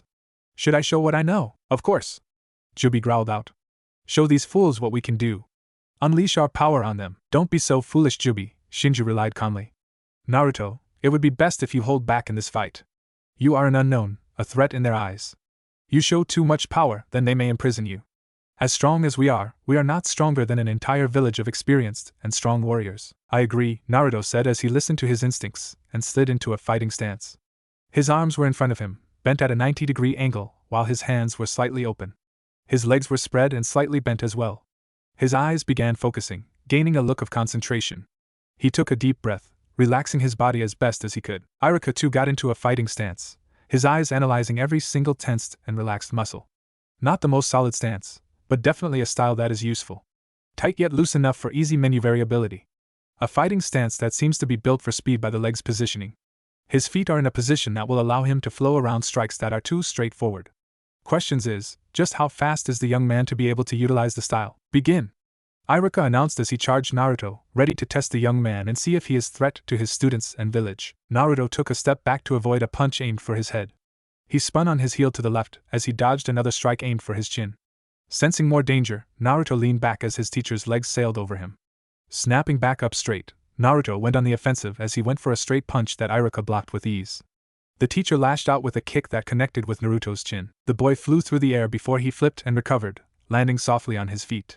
He slipped into his stance once more, a small smile forming on his face as he felt a felt of excitement come over him. "Relax, young lord," Shinju spoke, calming Naruto down slightly. "Remember, we are still fighting on mere memories and instincts. We need the time to sort through everything so we may become stronger later without eyes all over us. We don't need these people to be suspicious of us right now. For the record, I am against this," Jubie piped up as Naruto jumped over Iruka's punch and kicked off of Iruka's leg when he went for a kick. "I would rather everyone see just how powerful we are currently and imagine our strength, as it only increases with time." Naruto chuckled lightly as he pushed away a punch from Iruka and kicked him in his side. Then he elbowed him in the chest before kicking Iruka in the side of the head with his heel. Though dazed, Iruka was able to grab Naruto's leg and pull him forward. Using his other hand, Iruka grabbed Naruto's other arm and pinned the silver-haired boy to the floor. In his struggle to get free, Naruto wiggled and squirmed around on the floor. He felt a rush of power surge through him as he growled in anger, and allowed his instincts to guide the rush of energy to his muscles. He slammed his free right arm onto the ground and began to push as he slowly lifted himself and Iruka up. "Naruto, stop!" He heard Shinju yell out to him as the chakra that was in his arm got cut off from his lack of guidance, and he slammed back into the ground. "You were calling on both yours and Jubie's chakra in your frustration and was beginning to overpower Iruka. I think it will best for you to call the match before we reveal something that would make us look like a threat." Naruto contemplated this, the rush he felt from the power he felt dying down, before he mentally nodded in agreement. "I give up, sir," Naruto said to the teacher with a slight annoyance to his voice. While he understood why he should hide, he was angry he had to stop using his chakra. He felt so comfortable with it, and felt more whole than he currently does. He felt empty the moment the chakra stopped rushing in him. While he was looking down, he missed the contemplative look that his teacher was giving him. It was only for a moment, but he was actually able to lift both him and myself off the ground. I even had to put some extra force in my grip, or he would have broken it. Not to mention that he had a sudden rush of chakra before it was cut off. Channeling chakra to your limbs is an advanced technique that isn't taught until later in the academy, and he did so well, even if it was unstable. But he didn't seem to realize he was even doing it. "I wonder what else you got." He watched as Naruto rolled his sore shoulder before walking up to the silver-haired boy. "Well, Naruto, you are quite skilled for someone your age," Iruka said with a small smile. "You have a few things that we will need to refine and help you work on, but your style definitely holds an impressive amount of speed and power behind it. Not to mention you have an impressive amount of chakra control considering what the notes I got from the Hokage detailing how you got some of your skill. While it still needs work due to how much chakra you were either wasting or how unstable it became quickly, it was impressive nonetheless." Naruto nodded at the small examination of the skills he had shown, feeling a rush of pride at his words. Yes, he was holding back due to Shinju's suggestions. He could tell that the Chunin held a lot back against him too due to not using any chakra in their small bout. "I wonder what I can learn from him if he is this skilled? Maybe getting more powerful will help me learn more about myself." "Yes, there seems to be much that we can learn from this teacher of yours," Shinju replied with interest. "We can only learn so much from these random flashes after all." "Hell, whatever," Jubie scoffed. "If we had used all the techniques that are in our mind like the one we used when we first woke up, then we would have won. That guy would have been a smear at best on the floor." "Yeah, sure, let loose a tailed beast bomb in the middle of an already suspicious of us village and kill the teacher," Shinju replied in annoyance. "Oh, also keep in fact that the attack would only have worked if we could hit him, and that only would have worked if we caught him off guard. If he stays aware, then we would probably lose due to his skills still being an unknown to us, and they would have to at least be decent if he is a teacher. If we did kill him, then this entire village would be on us in seconds, and we can say goodbye to any chance of learning who and what we really are." The Jubie merely huffed in anger as he turned away from the giant tree, not having a counter to its logic. Before Naruto could say anything to them, he was surprised when he was hugged from an excited Naruko. "You were so cool out there, Naruto-kun. I have seen a lot of styles through Pervy Sage and Dad, but I have never seen yours before. Now I can't wait to have a spar against you." The young Uzumaki had much trouble controlling herself, only barely stopping herself from bouncing around. "Yeah, but obviously I am still not very good at it though," Naruto replied as he awkwardly pat her back. "Iruka-sensei is really strong though. He beat me without even trying and I thought I had a chance." "I am a Chunin Naruto," Iruka said. "I have a lot more experience than you and had more than to perfect my fighting style. You keep working hard and I am sure you will go far in the future. We will be working on filling up any gaps in not only your fighting, but anything else I spot today to help you." Naruto nodded and tilted his head to the side, gaining a whispered chorus of cute from the girls of the class, as Iruka turned his gaze to a now slightly blushing Naruko with a smirk. Did I say stop your repetitions, Naruko? Naruko's body went stiff as she chuckled nervously, scratching the back of her head. Well, you see, I kind of got excited during your spar and wanted to see what he could do. So, I kind of forgot to do the rest. You're lucky it's time to move on to weapon practice, or I would make you repeat your reps from the beginning, Iruka said with a sigh. Naruko sighed and relied, happy she got to avoid punishment. Okay, class, gather to the post so we can continue on to our weapon practice. Everyone got up and followed Iruka as he wrote on a piece of paper. Naruko stayed next to Naruto, who were also joined by Hinata. Alright everyone, gather around so we may begin, Iruka announced as the students stood to the side. When I call your name, step up and I will hand you your weapon. You will get 10 chances to hit the targets presented for you. Today, you're graded on your form and ability to actually hit a target, rather than your accuracy. So, basically you just have to hit the post with the given weapons, Shinju said in thought. This will be a slight problem since me and Jubie have absolutely no knowledge with how to throw those weapons. Do you something with those memory flashes I keep having? Naruto asked. Not at all, young lord, Jubie replied, bored. Sorry to say, but you are on your own here on this one. I recommend watching everyone carefully so you can try to imitate their form. We will help you as best that we can either way. Naruto nodded as he watched another student get handed 5 shurikens. The young Matsutsuki watched intently as the boy held the first shuriken tightly, being careful to avoid touching the edges. He released the shuriken, but it only barely missed hitting the shoulder of the human-shaped post. He watched as he threw more, only one other shuriken hitting the target. His form was way off, he heard Naruko say thoughtfully as he turned to her. What do you mean by that, Naruko-chan? Naruto asked in confusion. He was using the academy-styles poses, the Uzumaki girl replied as she watched the boy only get one hit with the kunais but missed the others. His feet were too close together, and his shoulders were way too tight. He also moved his entire arm instead of just his hand or wrist. Why would that matter though? Naruto asked, trying to understand. Would that really affect your throw? Yes, actually, Naruko replied. I don't really remember why it mattered though. I zone out sometimes when mom and dad explain. She said the last part with a nervous laugh as she scratched the back of her head. Cute, Naruto thought as he returned his attention to the front where a girl named Sakura went up next. Do you know Hinata? This caused the shy girl to jump in surprise at being addressed. It is because of resistance and distance, she barely stammered out as she gave a near textbook answer from her father constantly repeating it to her during training. The form will help with the strength used to fight air resistance, allowing it to slice through the pressure. It will also increase its speed to help keep it straight and fight against gravity. Naruto nodded his head in understanding, though he was unsure of what form and position he was supposed to take. He paid close attention when he saw the Sakura girl from earlier score a 3 and give mark on the kunai and shuriken throw respectively.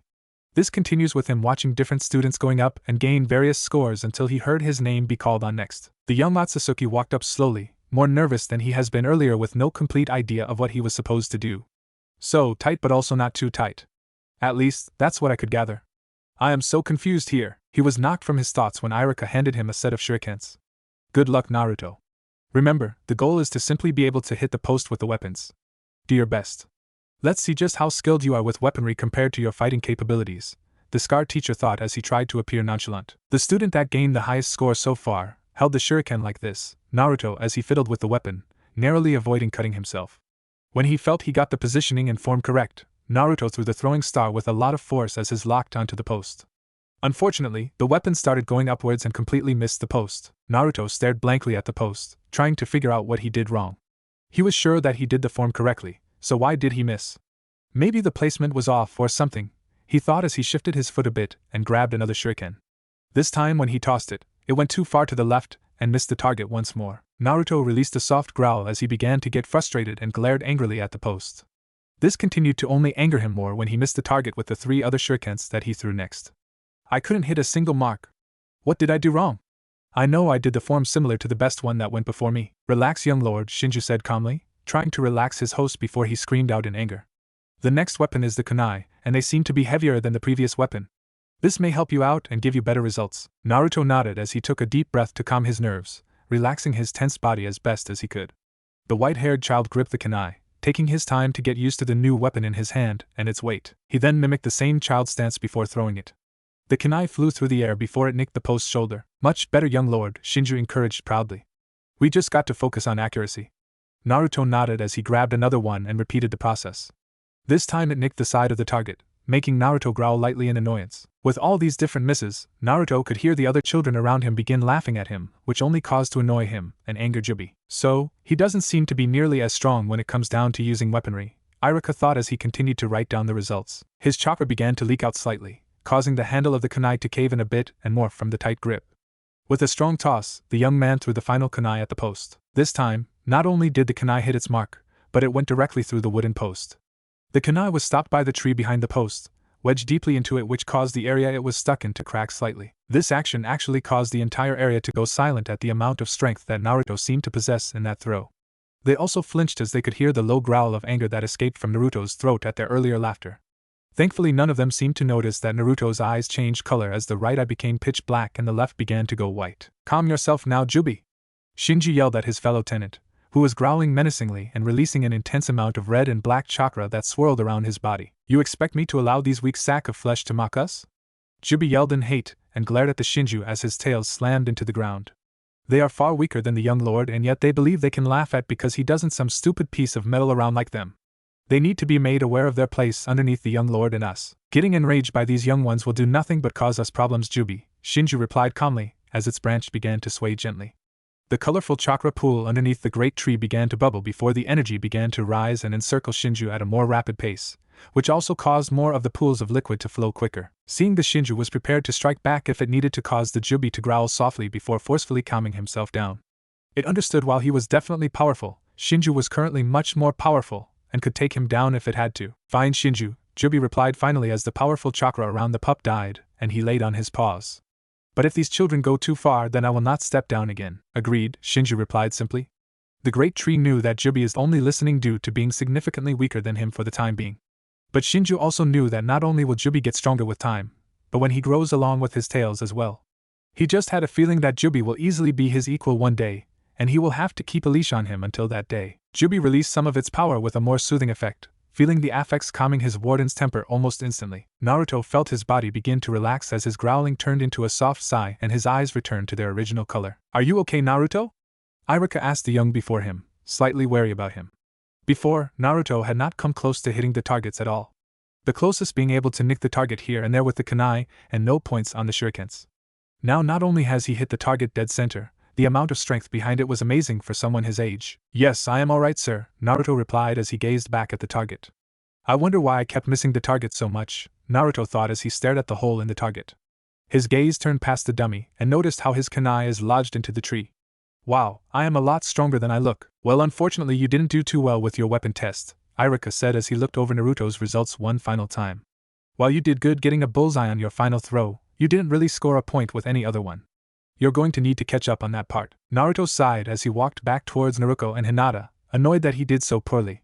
He didn't what it was, but he felt annoyed that he wasn't near the top score list. As he sat down next to the girls, ignoring all the other students around, he went over his movements in his mind as he tried to figure out what he did wrong. He copied those movements down correctly, he was sure of it. He jumped slightly when he felt someone touch his shoulder, turning to find Naruko was the culprit. "It's okay, Naruto-kun," she whispered to her new friend. "I'm sure with more practice, you will be able to better next time. You just need to work for it, something my mama used to always say. In fact, I can even help you if you want me to." Naruto couldn't help but give her a small smile in response to her kindness.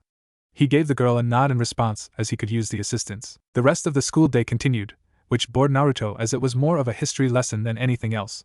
He went on and on about how the village was founded and its more infamous shinobi. The only one that seemed to get his interest was the name Hashirama Senju due to being called the god of shinobi. Plus, he couldn't deny the interest he held within at the Senju name and abilities that the clan seemed to possess. He also felt that Shinju was very interested since Hashirama seemed to have the abilities to grow entire forests in seconds. Even Jubie was interested when he heard just how powerful the man was, and Naruto could feel his want to fight him grow. But that also gave way to annoyance at Hashirama's God of Shinobi title, and Naruto could not figure out why the title bothered him so much. The moment the term God of Shinobi was tossed out, Naruto and his tenants felt both angry and annoyed by it. The ringing of the final bell of the day knocked Naruto from his thoughts, causing him to return his attention to his teacher who just finished dismissing the class. "Come on, Naruto-kun," Naruko yelled happily as she grabbed his hand. "We have to go outside so we can meet up with Mom. She's not a fan of being made to wait, so we got to go." Naruto got up and followed after the girl, well, more like he was dragged along without a chance to protest. They were both followed by a giggling Hinata. Outside, Kushina stood there as she watched the surrounding villagers gathering in the courtyard of the academy. She had finished talking with her husband after finding nothing in Naruto's room or things which took no time since he had nothing with him. "Doesn't mean that he is safe yet," Kushina thought as she waved to a random villager that bowed to her. "It's not like he came with much, so we had to buy his living space. As bad as I feel about doing it, I had to rig the place with seals to make sure that he wasn't liability. Especially if he is a sleeper agent, child or not. His chakra reserves are massive for a non-Uzumaki and non-Jinchuriki. Due to years of honed experience, Kushina braced herself as a blur that was her daughter slammed into her. Hello my beautiful daughter, I hope school was good? Yeah, things were great, Naruko replied happily as she smiled at her mother. I hit almost every target with weapon practice though I messed up with the kunai. Great job sweetie, Kushina congratulated her daughter. And don't worry, we will help you get better during practice. She looked to Naruto who looked around at the different families, Hinata standing nervously next to him. How was your first day Naruto? And hello Hinata-chan. Hinata bowed and greeted the beautiful mother with a smile. Naruto looked at Kushina and gave a small smile. It was fine, he replied. It would seem I have a lot to learn and I'm excited to do so. Though I seem to have no skills with weapons, but Naruko has offered to help in that problem. Kushina nodded, storing away that little tidbit for later. She already knew that she would get the report on Naruto's abilities so far from her husband since the instructors are already keeping a close eye on Naruto while in the academy. Well, let's head out then kids as we go shopping and Hinata, you are joining us. I already sent away your guards since I'll be dropping you off myself when we are done. Today, you are having some fun. She ended this with a smile and a wink at Hinata who got a big smile on her face. She enjoyed spending time with Kushina due to her having the same warm feeling as not only her mother, but Naruko as well. Plus, she always finds that spending time with the Uzumaki woman would always be fun even during training days. Naruto looked at them, trying to understand why Hinata needed a guard and why she was so happy that she was joining them. In the end he was confused and shrugged his shoulders as he looked to Kushina. I'll learn more as time goes on, so I guess there is no need to rush. And who knows, maybe these memory flashes will explain it to me later. And with that the trio headed out towards the village to finish the day off with shopping for things that Naruto needed to survive his stay. At the Hokage office Minato watched its family interact with Naruto through the crystal ball on his desk. This ball was part of the security system within the village. It allows me to tell a view of a specific target, or targets by keying into the truck with signature. It's perfect for not only finding criminals to spying around for potential dangers or spies. Right now Minato watched Naruto look around as he was introduced to the statesman's daughter and wife. While Minato was happy at his angel not only helping a new member of the village and making a new friend, he couldn't help but worry about her being close to the boy who may or may not be a spy. Just like his wife, he hoped the boy wasn't a threat, that way his daughter would not be hurt with what he would have to do. Hearing a knock, Minato seals the crystal ball back into the desk and looked towards the door. Come in, he called out. The door opened to reveal Irika, who was carrying some papers in his hands. He bowed to his leader, a smile on his face. I have the report about Naruto you asked for, Lord Fourth, he greeted as he handed Minato the papers. Thank you, Irika, Minato replied, a smile on his face as he looked over the papers briefly. Hey Irika, what's your personal opinion of the boy? I'm curious how you see him after your interaction. The Chunin teacher thought it over carefully before coming up with his answer. That boy's questionably strong, to be honest, Irika replied, which definitely got Minato's attention. During our spar I noticed he was moving awkwardly, like he was trying to not go too hard. His strikes were strong, stronger than any genin I have spared against so far. Not to mention that he was able to lift me off the ground when I had him pinned. But that's not what makes me see him as so dangerous or interesting. It seems he has a knack for using his chakra like no one I have seen before. Minato looked at Irika in confusion. During our spy, the boy was able to manipulate his chakra and move it to his limbs as if he was doing it by instinct. It may be looking too much into it, but by how much it fluctuated, showed he had no clue he was even doing it. That boy's skill and adaptability will propel him far as he learns more. Minato hummed as he dismissed the teacher, thinking over everything as he grabbed the report. We either have a gem in our hands or a ticking bomb, he thought. I guess only time will tell if something needs to be done or not. Minato watched through the crystal ball that he resummoned and watched Naruto enter a changing room with a handful of clothing. Thankfully he didn't see Naruto inside the room, just entering it. Naruto has been trying different outfits, so far none felt good to him. They all just felt too constricting for his taste, and felt like he was being weighed down. The pair of clothing he had now actually felt better to him as he looked the outfit over before putting the shirt on first. This is a complete waste of time, Jubie growled in anger. We could be using this time to get stronger and finding out more of who we were. But instead we are wasting our time with these girls, shopping for clothing. Come now Jubie, it's not so bad, Shinju replied, trying to calm its roommate. This could be beneficial since everyone else is wearing clothing of different kinds. It will help the young lord not only make new companions, but help us to blend in better. Something that is fundamental for these warriors it appears. We are going to be standing out regardless. Jubie replied as his power flashes for a moment due to his temper, but it quickly died down. We are most likely being watched by these warriors from the village anyway, so what's the point of holding back and risk ourselves being too weak to defend ourselves should the need arise? Jubie, Shinju is right, Naruto said as he finished fastening the AVK belt around the waistline of the fresh pants. We can't risk this whole place seeing me as an enemy. I actually kind of like it here, even if mostly because Naruko and Hinata who have been nothing but nice to me since I met them yesterday. I also still need to find out why I feel such a powerful pull towards Naruko too. I am sorry, Jubie, but we are staying here and getting stronger by this village's rules. The wolf pup huffed in annoyance, but did not argue seeing a losing battle here. Seeing that the discussion has ended, Naruto looked himself over and had to admit that he liked the way it looked. It was as the shopkeeper called, a battle kimono. It was pure white with black seams outlining it. It stopped at his waist where his black belt tied it up, and kept it closed. He wore white slacks that hung tightly to him but showed how toned they were for his age. On his feet were the usual shinobi sandals that felt light to him. Under the pants and kimono was mesh armor that protected his body. Are you done yet, Naruto? Naruko asked from outside the dressing room. Naruto chuckled lightly at her impatience that he found to be cute. The young Otsutsuki opened the curtains and smiled at the girls. How do I look? He asked in curiosity. He may have liked it, but he wasn't sure if it was okay. Kushina was impressed as she looked Naruto's clothing over. I mean, it's not my style, but it definitely works for him. It gives him more of a regal look, sort of like the Hyuga without the usual snooty attitude. But for a boy without the usual skill of an academy student, he is much more times for someone of his age, which shows work. You look good now itself, that outfit really suits you well. What do you think, girls? The red hair's mother looked towards the younger girls and could not help but to giggle at their expressions. Naruko's face was a bright red and she did her best to look anywhere but at Naruto. Hinata kept fidgeting nervously with her fingers as she had her entire face turned red. It looked like the poor Hyuga girl was going to pass out. Giving her daughter and Hinata a slight nudge knocked both girls out of their trance. This also caused their blush to deepen when they realized they were staring. Realized, are you girls going to answer Naruto, or are you two a bit too distracted? Yes, I mean no. Naruko stuttered as she looked back and forth between her mother and a confused Naruto. You look great, Naruto. I like the white of your clothes. I think you look nice, Otsutsuki. Hinata stuttered, having trouble looking Naruto in the eyes. Confused at why they were not looking him in the eyes, Naruto smiled at them and nodded happily at them. Thank you, I also like these clothes as well. They are comfy and I have a lot of room to move around in. Smiling happily at his joy, Kushina looked at the cart that had other clothing on it. Since you like that one so much, let's get you clothes that are similar to it then. They all nodded and they bought more clothing, which took about half an hour. Naruto continued talking, or at best listen, 2 to 3 girls. He let me know more about the village as he was shown a part that had a bunch of kids playing on it. After a while more they arrived at a clearing with these wooden poles lined next to each other. Sitting on the middle stump was a very beautiful woman eating a stick of dango. She was a tall woman with a strong, slender frame. She had light brown eyes that were pupilless much like Hinata's. She had black hair with a violet tint to it while it was styled in a short, spiky, fan ponytail. She wore a mesh bodysuit that just amped the allure of her body. Over that, she wore a tan overcoat with a purple inseam and a pocket on each side. She wore a dark orange miniskirt, a dark blue belt, and pale gray shin guards. In addition to the Konoha forehead protector, she also wore a small pendant that looked like a snake fang and a wristwatch. After munching happily on the finished dango, she hums happily and tossed the stick, which stuck itself into a tree that had several other dango sticks were embedded into, showing great accuracy. What impressed Naruto and Shinju was the fact that the woman had her eyes closed the entire time.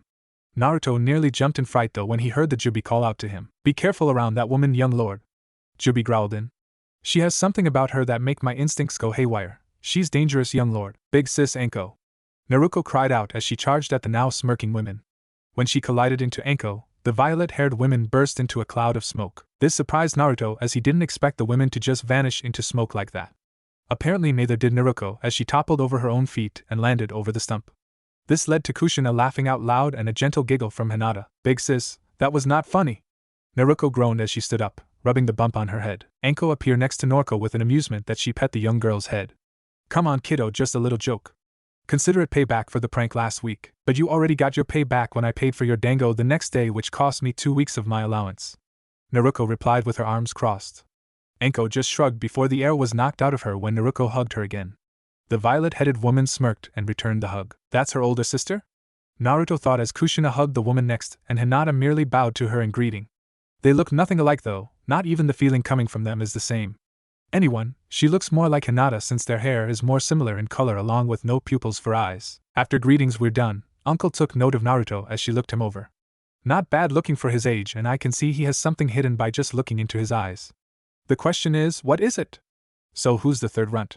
Did Little Red over here bag herself a boyfriend, or maybe the Hyuga brat? Upon her words, both Naruko's and Hinata's faces became a bright red and they couldn't find words to respond. They looked towards Naruto only to look away at his now confused expression, which they admittedly found cute. Kushina was doing her best to keep her composure, as she found the girl's reactions adorable and hilarious. "Hello, my name is Naruto Otsutsuki, not Runt," Naruto replied, not understanding what was so funny, though his eyes widened in a few moments when he figured it out. "And yes, I am the boyfriend of both Naruko and Hinata. It's nice to meet you, Miss Anko." He gave the shocked woman a slight bow, completely missing the surprised expression from Kushina, Naruko, and Hinata. Getting over her shock quickly, Anko whistled in appreciation. "Damn, didn't expect Naruko and Hinata to snag themselves the same man," Anko replied with a teasing grin as she saw that he completely misunderstood. She was not going to miss this juicy chance to tease her little sister and her friend. "So, do you all kiss him one at a time, or is it a three-way smooch at once?" That was too much for poor Hinata, who went back to her old habits and passed out. Naruko felt her face could melt at any time now, so she moved to hide behind her amused and shocked mother. Worried Naruto moved towards Hinata as he looked her over, not sure why she passed out. "Hinata, are you okay? Why did you fall asleep so suddenly?" "Hinata!" When he worriedly touched the young girl's forehead, he felt his chakra begin to latch onto her. He quickly pulled away in shock, not expecting that to happen. "No, why it did happen." "Don't worry, Naruto," Kushina said as she checked on Hinata and found out that she was alright. "Shed okay, just passed out from being shocked by your statement." "I'm curious though, you do know what a boyfriend is, correct?" "Yes, I believe I do," Naruto replied. "It's where your friend is a boy, right? Hence the term boyfriend." "That would make me Naruko, Hinata, and your boyfriend since we are all friends, right?" Kushina stared in disbelief at Naruto before she and Uncle fell back laughing at the boy's misunderstanding. She did feel a tad bit bad for laughing, but she couldn't help it. It was just too funny for her. Anko just thought this kid gave her a lot of blackmail material. "No, Naruto, that's not what boyfriend means," Naruko said before Anko quickly covered her mouth. "No, boyfriend works exactly like that," Anko said with an amused grin to the confused boy. "You are definitely the boyfriend to Naruko and Hinata. You're just not the boyfriend to Kushina because she is too old for the term. In fact, OW."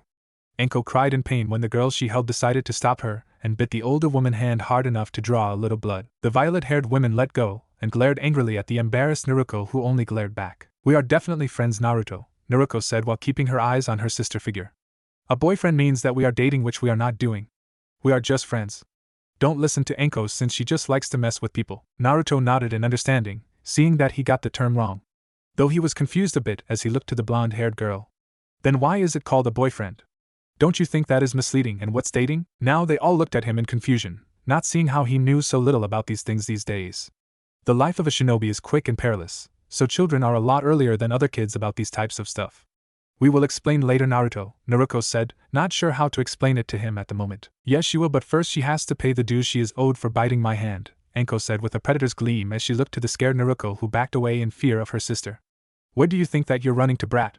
She tossed the kunai at the blonde girl, who became too paralyzed from fear to move out the way. Naruto, seeing his friend in danger, became protective as his instincts screamed at him to move. Not hearing the Jubie telling him to stop, Naruto rushed forward with the chakra rushing in his legs, pushing him at greater speeds. He appeared in front of Naruko before the blade could reach her. He quickly grabbed the blade from the air and sensed Anko was behind his friend and struck forward with his new weapon ready to strike and protect her. Anko, who was behind Naruko with the kunai in her hand, snapped out of her shock at Naruto, whose new blade was approaching fast, so she lifted her weapon and quickly blocked Naruto's strike. She wasn't expecting the power behind the strike though, which quickly cost her. The moment steel met steel, Anko was pushed back and her arm was pushed upward.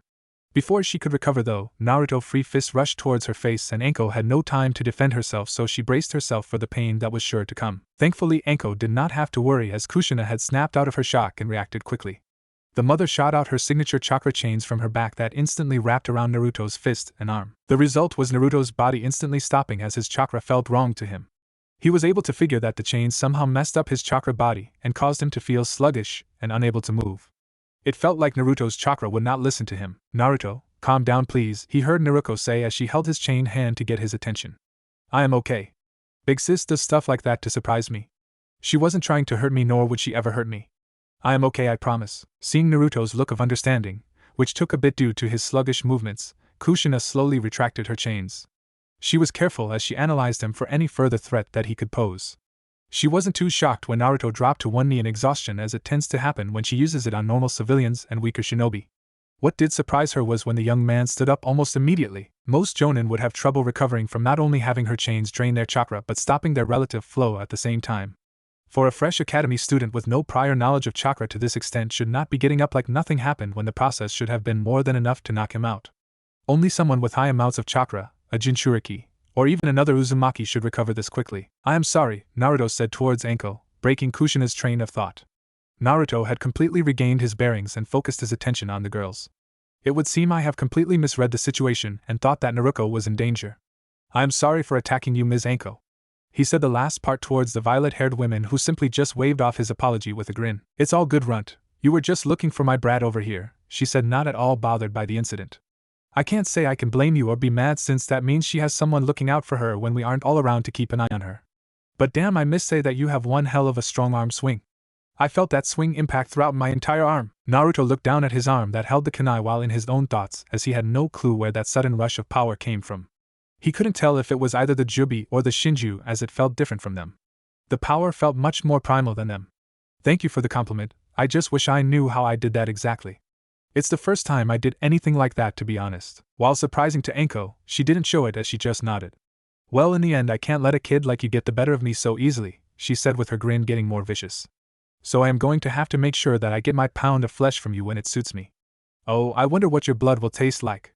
She licked her lips slowly, which unnerved Naruto. I don't bleed according to Shinju, Naruto thought as he watched her reach for another kunai on her belt. That will lead to more trouble if they find out about that. Thankfully, divine intervention came in the form of Kushina again, as she appeared next to Anko and slammed her fist into the vicious woman's head. Cut it out, Anko, Kushina glared, which made Anko flinch back like a child. You are threatening the poor boy for nothing major and you haven't even fully introduced yourself to him as of yet. Geez, Kushina, I was just messing with the runt, Anko said as she rubbed the sore spot on her head. The hardened glare made Anko sweat in fear of the deadly mother, as she looked back to Naruto and coughed into her fist to recollect herself. Hey there, runt! The Anko Midorasi. The sexy and single Kunoichi of Konoha. Naruto nodded at the woman's strange introduction before he noticed something that confused him. Not only did memory flashes of this woman appear in his mind, some of which showed her much younger than she is now, but her last name is different from her sister and mother. Didn't most siblings have the same last name, which showed they are related? If you don't mind me asking, but aren't you related to Naruko? He asked. How come your last name is different from Naruko and Kushina? She is not related to us by blood, Naruko said. Anko has been around me since I was young due to my mom basically taking her in. She's been like a sister to me ever since. Yeah, I went through some shit when I was younger, Anko said with her arms crossed as a look of anger flashed over her features before going away. Kushina was there for me and took me in, and has been the family I never had. Their family is among the very few people I trust with my life. Naruto nodded at that, not fully understanding but accepting it. Before he could reply, the Jubie spoke out to him. Naruto, I think it's time for you to go, he said impatiently. You need to form into your landscape so that you can train. Plus, I have something to show you that will come in handy for all of us. Nodding mentally, Naruto looked to the group. As fun as this day has been, I think it's best that I start heading home, Naruto said. Hinata has yet to wake up, so she should probably get home, and I now have nothing amongst other stuff that I need to put away. Kushina nodded at his point before she made a shadow clone that went to pick up Hinata. That made Naruto's eyes widen as he focused on the clone for a moment. The original Kushina looked to Anko and Naruko as she gestured to them. Okay, you two, let's head back to the house, that way I can get started on making dinner. Naruto, you are more than welcome to join us. It's alright, Naruto replied as he grabbed some of the bags. I would like to put everything away and get some rest. Kushina nodded as both her and Naruko, who gave the boy a quick hug, bid him farewell. Anko just smirked as they all left, leaving Naruto by himself. Finally! Jubie cried out. I thought those humans would never leave. Now you can get back home so we can get everything back on track. Naruto nodded as he made his way back home, which took about 15 minutes. After taking the time to out everything away, he laid his head on his bed and closed his eyes. Mindscape. Naruto entered his mind where the Shinju would be located. The lights in the area flowed calmly like before as he walked through the liquid chakra as he came upon the giant tree. What surprised him was that the Shinju seemed to have some new branches that were bigger, along with it being taller and wider than he last saw it. Hello, young lord, Shinju greeted its container. Welcome back to your mind. Hello to you too, Shinju, Naruto greeted while looked around the area. Where is Jubie? Right over here, young lord, Jubie's voice spoke up from behind Naruto. The young man turned around and saw that the wolf pup had grown a bit. What was most surprising was not the fact that the pup grew a few inches in height already, but the fact it had a new addition to its features. Its eyes that were once black and white were now pure white and pupilless, much like Hinata's. The Jubie had the Byakugan. Your eyes are like Hinata's, Naruto yelled in surprise. How did that happen? It would seem that you already had that power inside of you, Jubie replied, pleased by the development. When your chakra connected itself to that Hinata girl, it absorbed some of her chakra and traits and passed it towards myself. This led to our chakra changing to match the unique ability of hers and thus my change in appearance with my eyes. The dojutsu was added to me while the chakra taken was added to Shinju. And it appears the damn tree was right, as there is more to that girl than meets the eye, as her chakra mutated when in contact with ours, giving us a bigger boost in power than normal. It's glorious. That's all well and good, but how do I use it then? Naruto asked. You said I possess it too now, so how do I use it? From what we found, you can turn it and off by simply transferring chakra to and from your eyes, Shinju replied. And the best part, thanks to your unique makeup the most, is that your pupils will be slightly faded now instead of no longer being there. So what exactly does this mean for us? Naruto asked. I know from the basic memories that I can use it to see chakra, but I could already do that naturally when I focus on it. So what else do these eyes do for us? It would seem the Byakugan will give you a much sharper natural eyesight, Jubie explained as he sat on his hind legs while reactivating the bloodline. Not only that, but it seems to allow us to see something called chakra points instead of just chakra flow, and a form of X-ray vision which could be of use. It also seems to allow us to look in a more 360 degrees vision, so we can now even see behind us without having to turn around. That helps when just sensing out chakra didn't work for us. As for any fighting applications, I really don't know for sure how that will help us. We will have to experiment, and maybe learn something that could complement its advantages. Naruto, Shinju began, gaining the white-haired boy's attention now. So would like to suggest that you hide the fact that you now possess the Byakugan. This confused Naruto as he could not see a viable reason to hide his new ability from others. Hinata has it, and it's on full display along with her other family members from what he was told by her. Naruto, we have no idea what else these new eyes of yours can do, Shinju answered the unasked question. I recommend that until we have more information of this power, we should keep it to ourselves. Plus, we have no idea how the people of this village will react to someone else beside that family having those eyes. I doubt it's pure coincidence that only young Hinata's family has the Byakugan. We have no idea what they will do to someone not related to them, and has their Keikai Genkai. So, I think it's safer to secretly look into it and learn more that way. While I hate the idea, Jubie replied with annoyance. The Shinju is right here, so for now, we will train and learn more about in the mindscape at night. This way we can practice away from prying eyes and not be set back too much. We have a lot of abilities to learn, young lord, and I would like we not waste time to master them. Naruto nodded as he looked between his two tenants. So if that is the case, where will we begin? Time skip. It has been a few years since Naruto had gained the Byakugan, and he has trained hard to learn how to fully utilize it. He had watched Hinata closely when she practiced, having both Jubie and Shinju memorize the motions as best as they could. Now, while he is far from being able to say that he has mastered the ability, he is pretty sure that he has a good handle on it. The use of the eyes themselves were easy for him to figure out, as well as being able to turn them on and off effortlessly. He has also gained a much better handle and use of his chakra, learning that he was able to use the elements with it. This was learned when he watched one of his classmates, Sasuke Uchiha, use his chakra to create a fireball over a large lake. This made Naruto's chakra go wild as he felt a familiarity with the chakra's formation. This led to Naruto trying to replicate the technique on his own, and eventually he succeeded. He was able to blow out a powerful ball of chakra that was twice his size over the age he was practicing over. It surprised Naruto, who didn't expect it to be bigger when he used the same amount of chakra as Sasuke. This only made Jubie more giddy at the amount of power that they possessed. Shinju made it more apparent that they needed to control more of their power so as not to hurt others by accident. Speaking of them, Jubie and Shinju have also gotten stronger alongside him. Jubie grew another tail during his 3rd year in Konoha, which also made the pup grow to be 3 times its original size. The lake of chakra around them rose, which only nurtured Shinju more. Both were quite with the new developments. Naruto's standing amongst the village has improved well since his arrival, as he well liked by majority of the village. Him constantly being helpful along with being cute, in some of the women's opinion, helped with that. The wariness of the Hokage and his family died down as he became very close to said family, to the point that Kushina and Minato saw him as their own child and was rarely seen without Naruko. There were bumps to this relationship though, like when he and Naruko found the seals used to spy on him throughout his apartment thanks to the help of Shinju. This led to a chewing put from Naruko and a hurtful expression from Naruto, which made the adults feel terrible. Even after understanding why they did it, didn't help make Naruko any less angry and Naruto less sad. Naruto went out of way to avoid the two for about a week before they came. AMF apologized to him for the 7th time that week. An apology once a day from them. Eventually though, Naruto forgave them as they promised to help his with his shuriken aim, as he still had trouble with throwing weapons. He even got along with Anko, though Jubie was still wary about her for some reason. Either way, he learned that she able to summon snakes of all kinds to aid in battle, while Minato was able summons toads. Made him wonder if he had an alignment with any animals. Another thing that he took note of was that Naruko and Hinata had been acting strange when around him. Naruko, while always an excitable and boisterous person, would at times quiet down and look away from him or stutter with a red face. Many times he thought she was feeling sick or something, but when he checked, she was fine.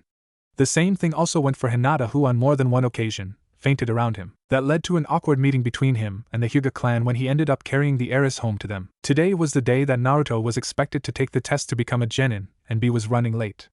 While he learned he didn't exactly need sleep, it was a great way to replenish his chakra at a faster rate, which he rarely ever needed to do, while also allowing him to enter his mindscape and train there easier. Last night he was sparring against Jubie, using all the new techniques he has learned and copied over these years. It was not an easy sparring session as the Jubie has gotten so much stronger and durable. He was also fast, agile, along with being powerful, which made him a difficult opponent. Thanks to his new Byakugan though, Naruto wasn't an easy target to be hit either. Eventually, he landed a hit with his use of shadow clones and the fireball jutsu. Thanks to the Jubie's increased durability, the fire jutsu didn't leave a single scratch or singe mark on the beast's body. Thought the force of the attack was able to make the Jubie stumble back a bit, something that gave Naruto a bit of inner pride. Back to the present, Naruto ran between building to building at an impressive pace for an academy student. While he personally knew he could go faster but rather enjoyed the leisurely travel pace. You really should have left earlier, young lord, Shinju admonished Naruto, who just casually jumped 2 rooftops. We wouldn't be in such a rush if you did. Well, that training session where we locked away most of my chakra left me faint, absolutely exhausted and needing more time to rest, Naruto replied. Besides, at least we could travel faster without raising too much suspicion now. He swirled and dodged the few villagers who were out and about this early in the morning. Besides, he was at least being productive, Jubie said, as Naruto could hear the amusement in his voice. That Byakugan was a huge boon to our arsenal, as the boost it gave us is incredible.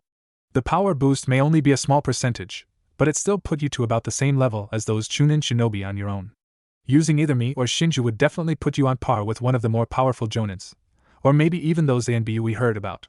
Honestly, we should work on gaining that other eye power that is in this village, the Sharingan, if I remember the name right. Think of the power boost we would gain from it along with the techniques it could open up for us. I am not going to hunting for that, Jubie, Naruto said as he arrived and entered the academy doors. If we gain it, then we will handle it at the time.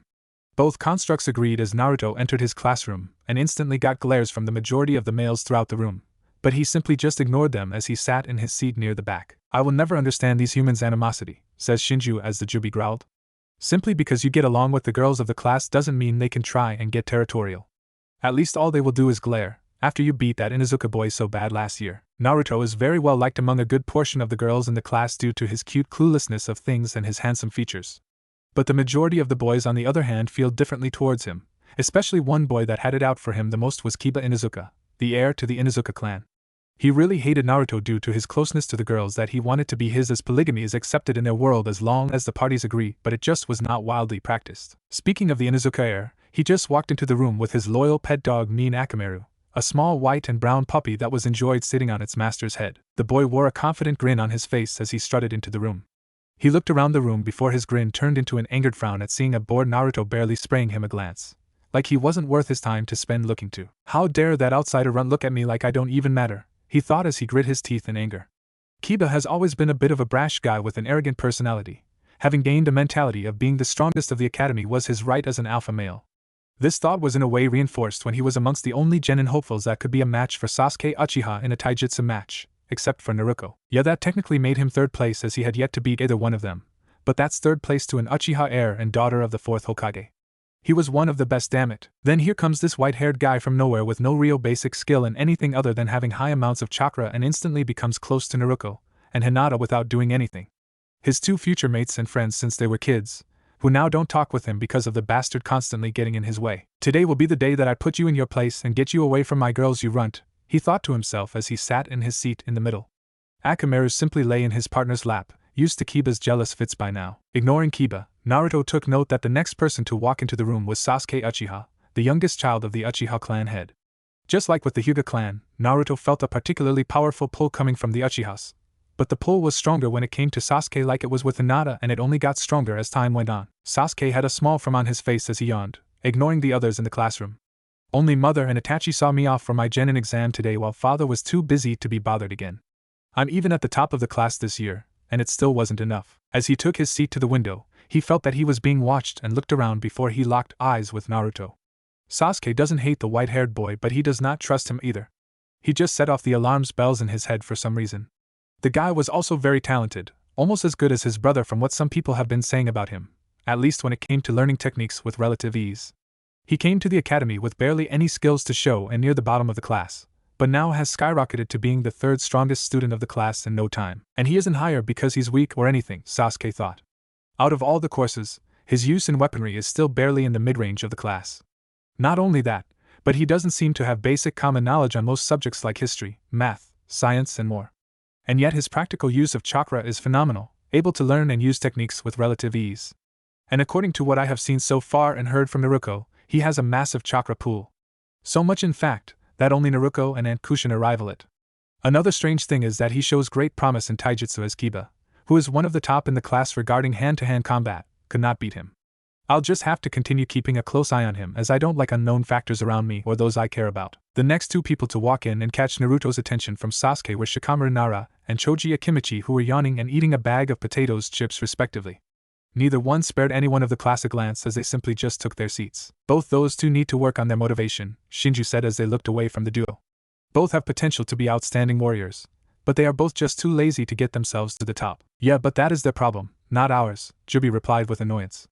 Their weakness will only slow us down, and we have just started to finally pick up some momentum to gaining our strength. Don't bother with them. Before Naruto could reply, a loud noise caught his attention. A very loud screaming of insults drew closer. The Otsutsuki was able to instantly recognize the familiar screeching voices. Naruto lightly sighed as Jubie growled in anger and disgust. If you listen past that, you could hear the Shinju chuckle softly. And here comes two of my biggest headaches of the classroom, right behind Kiba, Naruto thought as he sighed.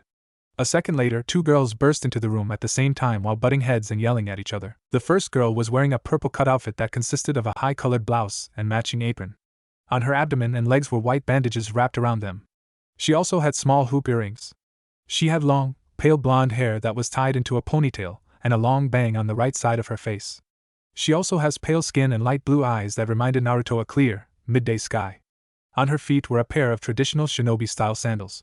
She also has white arm warmers and a kunai pouch on her right thigh. The other girl arguing with her was around the same height as the first, with fairer skin and green eyes.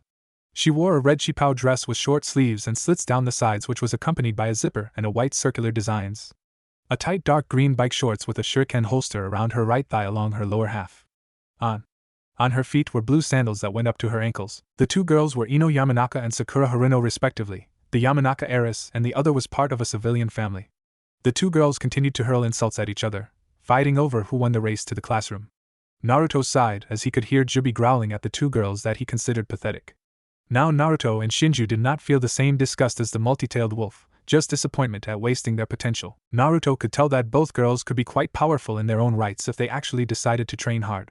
Ino was an heiress to the Yamanaka clan who, while not majorly powerful, had quite a unique skill set to be able to possess an enemy body, or even talk telepathically to an ally. Not to mention that she had the body potential to be very toned. The same could be said for Sakura, despite not being from a shinobi family. She had little when it came to chakra reserves, but had near-perfect control. Not to mention that she is extremely smart, having memorized near textbook perfect texts. The problem is either girl trained, or if they did then it was to the bare minimum that they would need. Not to mention that Sakura and Ino had an unhealthy obsession with Sasuke, along with most girls in the class to be fair. Honestly, if the girls besides Ino and Sakura weren't bothering him, then they were bothering Sasuke. Naruto groaned as the two girls continued to yell at each other, trying to say who was better and deserves to sit next to the boy of their affections. Honestly, the white-haired boy felt bad for the Uchiha male as those two were very loud and he kept having to deal with the two girls most of the year. He himself had a very acute sense of hearing and their yelling gave him a massive headache. The next person to walk was someone he was completely neutral towards, Shino Aburame. He covered most of upper body in a high-collared gray jacket that was always buttoned up. He had spiky, brown hair and wore sunglasses at all times. He wore tight brown pants with his weapon pouch resting on his right leg. On his feet were blue, ankle-length shinobi-style sandals. He was heir to the Aburame clan, a clan that specializes in insects of all kinds. Shino was a quiet, brilliant boy who usually kept to himself. Not entirely his fault though, as most other people tended to avoid the boy due to the fact that the insects his clan possess and raise live inside the clan member's own body. That creeps people out, and they no idea how about being around people like that. Naruto can sometimes hear the insects within Shino move around, crawling about. The boy does have a lot of hidden strengths, the Shinju said. It would be interesting to have him as an ally due to those insects having the unique ability to drain the chakra of the enemy. Plus he's highly intelligent, which would make for a great strategic partner. Yeah, but then again he won't do well in a frontal assault, Jubie replied.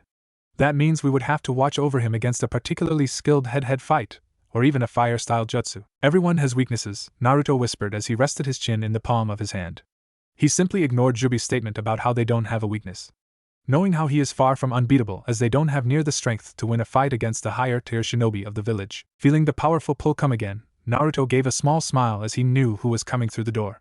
The door slammed open as someone had kicked it open with powerful force. "Yeah, it's graduation day," Naruko yelled out with a huge grin on her whiskered face. Her smooth red hair has grown to her shoulder blades, two bangs that framed her heart-shaped face that she inherited from her mother.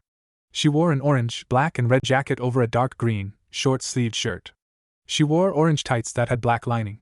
She showed herself to be ambidextrous to have a weapon pouch strapped to each leg. Strapped to her back was a katana that had a small crimson chain coming from the handle. On her feet was the usual blue shinobi-style sandals. "Naruko-chan, calm down please," the gentle voice of Hinata came from behind the Uzumaki girl. "Why you don't want to go crazy?" The young Hinata Hyuga has also taken a different approach over the years. Thanks to Naruto and Naruko, she has come out of her shell a bit more. She was still shy though, but nowhere near as bad as she was before, and now has more confidence in herself, which showed through her new appearance. Her beautiful violet hair were now shoulder length with a red clip on left side, which revealed her face more. She wore her beige jacket, but it stopped just barely over her well-developed chest, which revealed her wearing a protective fishnet shirt underneath it. The jacket had the Hyuga clan symbol on both sleeves, a hood, and white fluff on the bottom. She wore black tights that showed her strong legs with a kunai pouch on her right leg. She had the usual blue shinobi-style sandals strapped to her feet. "Sorry Hina-chan," Naruko apologized as she rubbed the back of her head in embarrassment. "I am just so excited to finally be graduating. I mean, yeah, we have to pass the test, but it's not like that will be a problem." "I don't know Naruto-chan," Hinata replied. "I just think it's be best not to get carried away." "You worry way too much Naruto-chan," Naruko replied as she put her arm over her nest friend's shoulders. "We kick too much ass to not pass. With all of our training, us and Naruto-kun are sure to pass and become genin." Naruto chuckled at the girls. "So glad that you have that much faith in me, Naruko." This made both girls look up and smile brightly at their other best friend, who was grinning at them. "Good morning Naruko, Hinata. You're both lively this early in the morning." "Naruto-kun." "Good morning." The young Uzumaki heir greeted the silver-haired boy with a bright grin. She had to fight down the urge to blush at the smile of her friend, who she came to realize this year that she had a major crush on. She honestly wasn't surprised when she realized she gained a hard crush on Naruto due to really getting to know the type of person that he was. He was such a nice kind of guy that honestly interested her. He was obviously smart with how fast that he picked up on stuff, especially when it involved training. His practical use of chakra techniques was the best in the class, yet he had trouble with most weapons. The only weapon he has shown proficiency in was a staff. It just made him cute in her eyes. Let's not even talk about his appearance. So regal yet feral at the same time with those eyes of his. His long silver hair sometimes looked like it was sparkling in the sunlight, yet she knew he didn't exactly take care of it for it to be that way. His eyes were a beautiful blue that reminded her of the many lakes found around Konoha. She lost count to how many times she has gotten lost staring into those orbs of his. Hinata blushed as she found the ground interesting for a moment before gathering her courage and returned the greeting. "Good morning, and Naruto-kun. How are you this morning?" Naruto smiled warmly at the girls, making them blush brightly at it. "I am doing quite well, Hinata. I'm happy to finally get this school over with at long last and move on." "You two ready to become ninja?" He got an excited grin and nod from Naruko while a shy one from Hinata. He honestly worried for Hinata due to her shy nature may be hindering her out there. She has definitely come out of her shell compares to before and has definitely shown to be a strong fighter in the more recent years. But her pacifist nature along with her shyness causes her to hesitate in her matches and unintentionally holds herself back. "Stop worrying about her," Jubie said as he still isn't a fan of Hinata's meek demeanor. "She dies, then she dies. It will be because of her own weakness should that happens." Naruto mentally shook his head at the multi-tailed wolf, not agreeing with the Jubie at all. "I like Hinata," Naruto said to Jubie. "I will not simply abandon my friend because you think they are weak. Now stop it." He said the last part with such finality that Jubie nodded and stepped back. Knowing that his lord will not tolerate him bad-mouthing the Hyuga heiress, the two girls took their seats next to Naruto, Naruko to his left, and Hinata next to her. The next to walk in was Irika, who had not changed in the slightest other than being just a bit more tired of his students' antics. "Good morning everyone. Please take your seats so we can all get started." This made Sasuke raise his hand. "Yes Sasuke? Satsuki is going to be a bit late due to having to pick up someone from a compound," Sasuke replied. She was asked to do so by Lord Forth. Irika nodded as he thanked Sasuke for the information. "We will give them another 15 minutes before we get started then. If they arrive before then that's great. Besides, I'm still waiting for my assistant anyway." No one had to be told twice as they all continued their excited chatter. Only Shikamaru opted to stay quiet and put his head down to sleep. Naruto thought over Satsuki Uchiha, who was a close friend of Naruto and Hinata while being someone who honestly confused him too. She was definitely one of the strongest females in the class. Naruko, Hinata, and Satsuki were considered to be the strongest three of the class. Naruto, Sasuke, and Kiba were the strongest three of the males. Either way, Satsuki was a very headstrong girl, not backing down when she had something she wanted to say. She bad challenged him quite often to spars, not liking the fact that Naruto was so far ahead of her in fighting. She had definitely grew in strength during their spars, but he still hadn't lost to her unless it involved weaponry. At the same time, during the second year, she began blushing around him and sometimes nervous with him. One moment she is challenging him confidently, and the next she stutters like Hinata. She was a strange girl and his two inners had to agree with him. After waiting for about 10 minutes, the door opened as two people walked in, both of them beautiful girls in their own rights. The first girl had long brown hair with light brown eyes.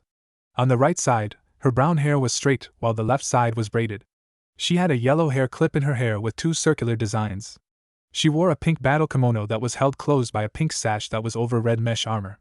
She wore violet tight shorts with medical tape wrapped around each leg. On her feet were orange shinobi-style sandals. On the back of her waist were 3 small scrolls and on her left leg was a weapons pouch. The second girl was a young beauty with long raven black hair and a ponytail. She wore a short-sleeved blue jacket over a red and white shirt that clung loosely off of her. She wore dark blue tights along with blue shinobi-style sandals. She had nice tonish skin and a cute heart-shaped face similar to Naruko. Her eyes were coal black, but held a playfulness to them. Placed on her back was a sheathed shakudo and a weapons pouch attached to her left leg. These girls were Yakumo Kurama and Satsuki Uchiha respectively. Yakumo and Satsuki were best friends, having met through Satsuki's mom's visits to Yakumo's mother's compound. The two girls were also best friends with Hinata and Naruko, while Satsuki was rivals with the Uzumaki girl. Yakumo had trouble controlling her Kekai Genkai, which created an inner being within the Kurama heir. This was quickly remedied by Kushina's seals and training by the two mothers. The two, as mentioned before, were friends with Naruto himself as well, though he wasn't all that close with Yakumo due to her shy nature around him. She usually kept herself reserved when he was involved, but become lively with the girls.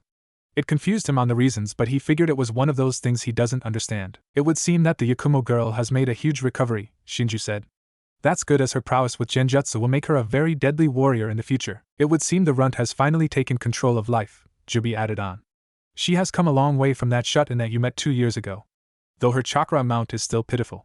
She wouldn't last too long in a fight, despite her impressive control over it. Though I will say that Satsuki would make an interesting partner. You are basing it off her being an Uchiha and her possibly being able to awaken her Sharingan, Shinju replied with what sounded like a sigh. Though she is a well-rounded fighter, much like Sasuke is. Alright, everyone take your seats, Irika said. Satsuki, you and Miss Yakuman may go have a seat by your brother. We will be taking the written exams before settling into the next part. Everyone did as they were told as Irika began handing out the tests to the students. As he finished handing them out, the door opened up as Anko Mitarashi walked in while eating a stick of dango happily. I see you started the genin exams without me, Irika, she said with a smirk. Sorry I was late. Had a long interrogation session last night with our little friend. Anko had been asked to be Irika's assistant about a year ago when it was discovered that Mitsuki was a traitor. He had been thinking of a plan to gain the sacred scroll of sealing in the Hokage's office. He was arrested on the spot, and it became worse for him as it was discovered that he had a master outside the village, but no one could find an answer as to who. To gain that information is the only reason he had not been executed. Now he was stuck in the IT chambers with Anko's senses, Orochimaru. Naruto met the guy through Naruko and Anko, which left Naruto and his inners on edge. He was definitely a very powerful man along with being highly intelligent. The pale man was very close with the Hokage's family along with 2 others who were a part of his team when he first became a ninja. Well, since they are just taking the writing portion, Anko continued as she took out another stick of danger after finishing the first. I'll just head outside to set up for the next portion. Irika nodded as the snake mistress walked out. Begin your test now, Irika said as the students flipped over their papers. It took about an hour before everyone finished their tests, Sun finishing much faster than the allotted time. People like Sakura, Shikamaru, Satsuki, Shino, and Sasuke were amongst the first to finish their tests. It took Naruto about 40 minutes to finish his own test. While Shinju helped where he could to answer questions, it didn't mean he had all the answers. Naruto was happy to see Naruko, who struggled with any type of paperwork stuff, and Hinata had also finished just a bit before he did. Alright everyone, Irika spoke up as he collected the tests. Head out to the courtyard for the next part of the test. No one had to be told twice as they all rushed out. In the courtyard, the students found several human-shaped targets throughout the field. Several, if you looked closely, were hidden amongst the branches of some of the branches of the trees and were smaller in size. The targets on the field were in separate directions and separate distances. Anko sat on a table not too far from a red circle on the ground, happily eating her stick of danger with 2 cases filled with kunais and shurikens. Naruko got excited and rushed towards Anko and gave her a tight hug that Anko returned. The apprentice of Orochimaru gave a grin as she let go of her little sister. Good to see that you are all here. Now get back to your group, Naruko, Anko said as she pushed the blonde girl to the other people.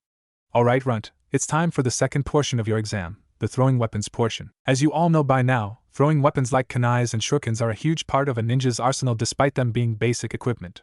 As you can see, there are targets set up in various locations at different distances. Your ass will be standing in the middle of that provided circle and throw 10 different shurikens and kunais towards the targets. There are some targets hidden throughout the field that will provide you with extra points should you hit them. Of course, your points will also vary depending on where you hit the target as well. Your maximum that you can get by normal means is 150. Masamune, your ass is up first, and like that, the test had begun. In the process of 45 minutes, many students have gone with only 2 getting over 100. Shino got 105 and Choji was able to get 105 as well. This definitely made Choji happy as he cheered happily, not expecting to actually score above a 90. Shino just stayed his usual silent self. The next to go up was Sakura, who actually looked confident. She took her weapons and let them fly. She chose to stay safe and went only for the non-hidden targets.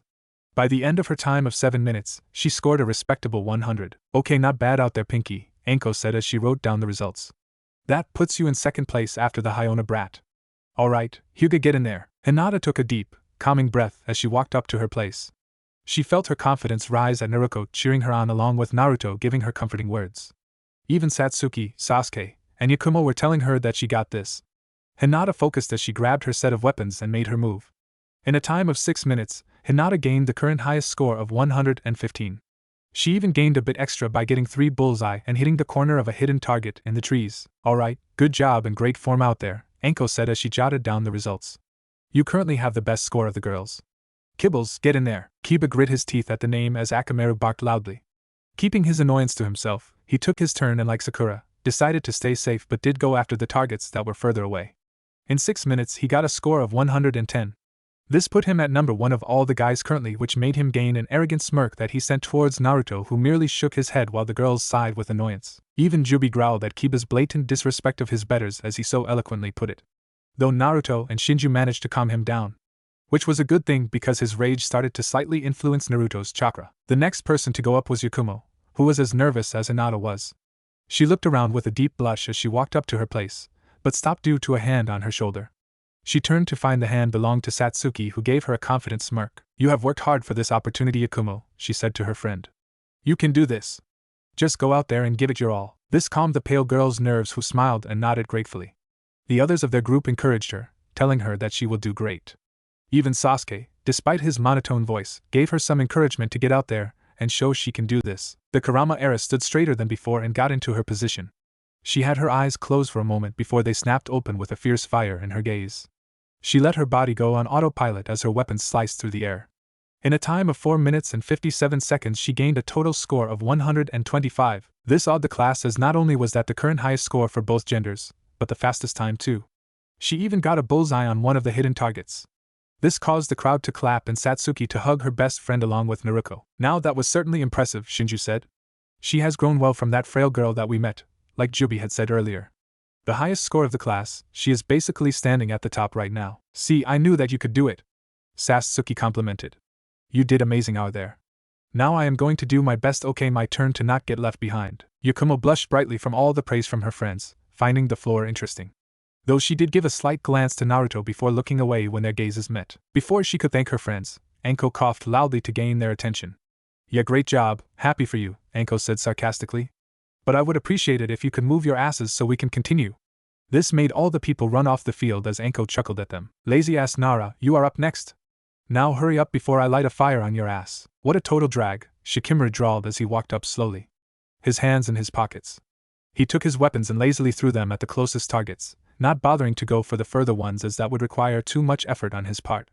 His time was a predictable 8 minutes 37 seconds with a basic score of 95. Another sweat dropped as the lazy academy student walked back to the crowd. GR simply sat back in the ground and yawned. Shaking her head, Anko moved on. Pretty boy, you're up. Show us what you got, runt. Naruto nodded and made his way to the circle, smiling lightly at the words and cheers of encouragement from his friends. Though he heard a growl come from Kiba when Naruko gave him a quick hug. It only got louder as Hinata lightly grabbed his right arm. His other friends gave him their encouragement as well, having known that Naruto usually had trouble with this part. Naruto and Sasuke made eye contact for a second, giving each other a nod without a word. Naruto first grabbed 10 kunais and stood in the center of the circle as he looked around. He held them skillfully enough, as taught to him by Kushina and Minato. He scanned the area carefully and made his move. He threw 3 of them consecutively. The weapons made loud slapping sounds as they hit their targets, 1 close and 2 middle distance. Not wanting to lose momentum, Naruto threw another 3 kunais, hitting more targets, but these were the furthest away. Spinning the kunais in his hands and tossed the last 4. He got 2 bullseyes for the first time on the closest targets. One of them though hit near the bullseye of the furthest target, but unfortunately the last one barely hit the bottom of the middle target. "You're doing great, young lord," Shinju encouraged. "Don't lose your momentum. You're doing better than your last attempt already." Nodding, Naruto reached out and grabbed his shuriken. Holding his breath, not that it mattered too much for him, he focused on the separate targets while he contemplated if he should go after the hidden targets. Going back to the unhidden targets, he let 2 shurikens fly, hitting the middle target near its center. He let 2 more loose that twisted and curved in the air as he let another 2 go before the first pair hit the furthest target. None of them were a bullseye though. Looking at the tree, Naruto decided to take the risk. He let 2 more shurikens slice through the air. Once lost in the foliage, Naruto fired the last 2 at the farthest target and hit the bullseye both times. Once done, Anko made her way to check the shurikens thrown at the hidden target. She returned in a second and wrote down her notes. Feeling nervous, Naruto awaited to hear his results. "Not bad, brat," Anko said. Within a time frame of 5 minutes 38 seconds, accumulating a score of 120 points. You hit the hidden targets 2 times through barely. It really helped your score, since those are major points. You now have the most points of the guys and Sakan's most overall. Naruto smiled at the fact that he did so well. The last time he barely got a single bullseye even with all of his effort. Now he got multiple ones. "Great job, young lord," Shinju complimented as he spread warmth through Naruto's body. "This showed that you're improving slowly in this ninja subject." "Hell yeah," Jubie continued with a vicious grin. "Let's these other guys match that score." "Great job to leave a mark, young lord. No longer needing to hide since we are about to become shinobi." "Great job out there, Naruto," Naruko cheered as Naruto walked up. Mom will be so happy to hear that her little student had kicked so much ass during one of his weaker subjects. "Gee, good job, Naruto," Hinata complimented shyly. "I am so happy that your hard work paid off as so well. I am happy for you." All the praise made Naruto blush as he heard Sasuke Uchiha being called up next. The second oldest of the Uchiha clan had made his way up next, who got instantly serious. He grabbed his weapons as he glared at the targets, refusing to let Naruto do better than him. In a matter of 4 minutes 53 seconds, Sasuke got a total score of 135 points, which put his score above Naruto's. This caused all the girls to scream loudly at how cool that Sasuke seemed to look, something Naruto couldn't begin to understand, nor did he find in him to try to care. All the screaming did was hurt his ears and piss off Jubie. After Sasuke walked off the field, his turn was followed up by his twin sister, who gained a perfect score of 150 points within the time frame of 4 minutes 8 seconds. This got another round of cheers by the group of students, especially the boys who were fanboys of the Uchiha beauty. Satsuki ignored them though as she made her way back to her happy and proud friends, her eyes quickly locking onto Naruto. This made Naruto tilt his head slightly to the left, some of his hair moving over his eye. This made all the girls watching blush at how cute the look was on his face. Satsuki especially, as she muttered how cute he looked to her. Only Naruko had heard her though and became instantly jealous at her friend, even giving her a small, unnoticed glare. When Anko called her up next, she rushed forward and grabbed her first set of weapons. In a time of exactly 4 minutes, Naruko accumulated a score of 145, even hitting a bullseye on the hidden target. Despite the loud applause she got from her friends and her own set of fanboys, Naruko was still sad that Satsuki had gotten a better score than she did. Sensing that his friend was sad for some reason, Naruto hugged her. "You did awesome out there, Naruko," Naruto whispered in her ear, sending pleasant chills down her spine which caused her to blush. "I don't fully understand why you are sad, but you were amazing. You even got a much higher score than I did, which goes to show how skilled you are." Naruko couldn't help the smile growing on her face as she returned the warm hug, getting sharp glares from the jealous Satsuki, Hinata, and Yakumo. No one noticed that the seal underneath Naruko's clothing on her abdomen began to glow faintly before it quickly died out as the two broke the hug, grinning at one another. Naruto did get a bit dizzy though, feeling that Jubie and Shinju had just a good bit stronger. Naruto found that sometimes, for reasons unknown to all of them, Naruto and his tenants would get more powerful when got really close to Naruko. It's not every single time, but he has no clue on why it happened at all. He could currently hear Jubie growling happily at his sudden increase in power. Naruto zoned back in to find another couple minutes had passed as Ino walked up for her turn, not realizing he just missed a massive teasing from Anko as Naruko had her blushing face buried in her hands. As Ino took her turn, Naruto found that it wasn't anything special as she got a total score of 107 minutes 23 seconds. This led to a teasing and subsequent argument between the pale blonde girl and Sakura about who was better.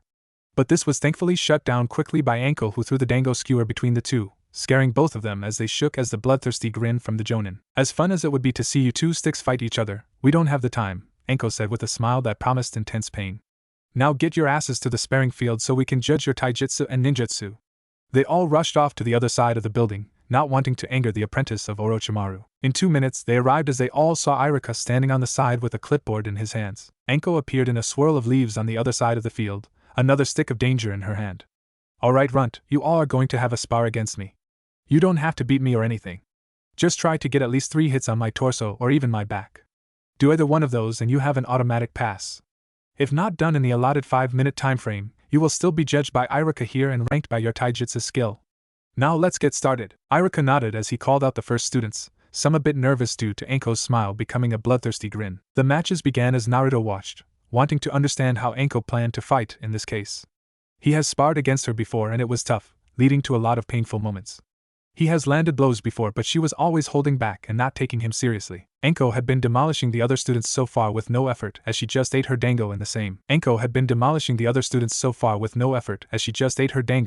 Spot. It's not that they were terrible, but Anko wasn't bothered to care. One poor boy was blocked and kicked away by Anko's right leg only. It was Shino's turn and he actually got a hit in on her stomach, but that was it. Choji was unacceptable to get a hit on as Anko was once again not bothered to try. Though not surprising since Anko was a jonin that was believed to encroaching on ANBU level. That was followed by Sakura and other students being taken out with no effort or hands by Anko. 2 of the students were even knocked completely unconscious by the kunoichi. Everyone could see that Anko was beginning to get seriously bored, though there were a few times she was trying not to laugh hard at the pathetic display. The next person to be called up was Kiba, who had Akamaru on his head. Since Akamaru is part ox the Inuzuka taijutsu style, and she was bored, he was allowed to work with his partner. Kiba actually didn't do too bad as the wild style of the Inuzuka clan was a huge advantage on his part. Plus adding on an additional body in Akamaru showed to be a huge boon despite his small stature. But that didn't matter too much to Anko, who was best friends with Kiba's older sister and had sparred with her constantly, so she was quite adept at fighting this style. The only reason any contact was made on Anko was due to her holding herself back a considerable amount. Kiba had gotten his 3 strikes in, but not without some pain as he and Akamaru were all bruised up from the jonin striking them. Anko could have done worse but restricted herself from hitting him too hard. Kiba grinned and cheered at his automatic passing of his taijutsu test, that abruptly changed to a howl of pain as he was incredibly sore. Like with the other students, Kiba was pulled away by an Iruka clone for his genjutsu test. But of course not before throwing a beat that loser comment at Naruto, who simply narrowed his eyes in annoyance at the jab and challenge. Soon enough, the next set of students came and went by with poor Yakumo not doing too well, barely lasting until the time limit ran out along with Shikamaru. Now that was amusing as Shikamaru had chosen to sit down and run the clock, but Anko was not having that. She charged him herself and forced him to fight, though he didn't land any hits after the first one. Anko called up Naruto next, who walked up, wanting to show his abilities as best that he could. So far the only ones passing no question are Hinata and Kiba, as both got all 3 hits, he thought as he got into the basic academy fighting style. Why are you using this school style, young lord? Jubie questioned. We worked on a style that works better for you, utilizing what we could gather from memory fragments. It would do a lot better for you and your test. He has a point there, young lord, Shinju agreed. We are at the point where you don't have to hide so much of your strength. Other than our acquired Byakugan, you can fight more freely. I know, but I have my reasons, Naruto replied mentally. Just trust me, you guys. He could feel them nod as he took a deep breath. Begin, Anko said as Naruto tensed up while she just stood there calmly. Naruto rushed as Anko with impressive speeds that made it hard for the civilian students to track him. He went for a spin kick to the jonin's left rib that she just swept away like a mere bother. Naruto quickly redirected his body and went for an axe kick to her head that Anko merely grabbed. Before she could grip his foot, Naruto bounced off it and landed in a handstand. He jumped to his feet and went for a punch that Anko blocked with her knee. He pulled himself forward using said knee and used his own. Anko blocked the knee strike with her elbow that she then knocked back down. Naruto spun around and went for a backwards punch that was again blocked by Anko. Smirking, Anko changed tactics and went on the offensive, striking with a weakened version of her hidden snake style of taijutsu. She sung her kick in such a fast pace that Naruto was barely able to jump back in time. But with a fluid motion of her feet, changed motion and almost connected her heel with Naruto's rib area. She dropped down in a blur and kicked his feet out from under her, causing the white-haired boy to fall back.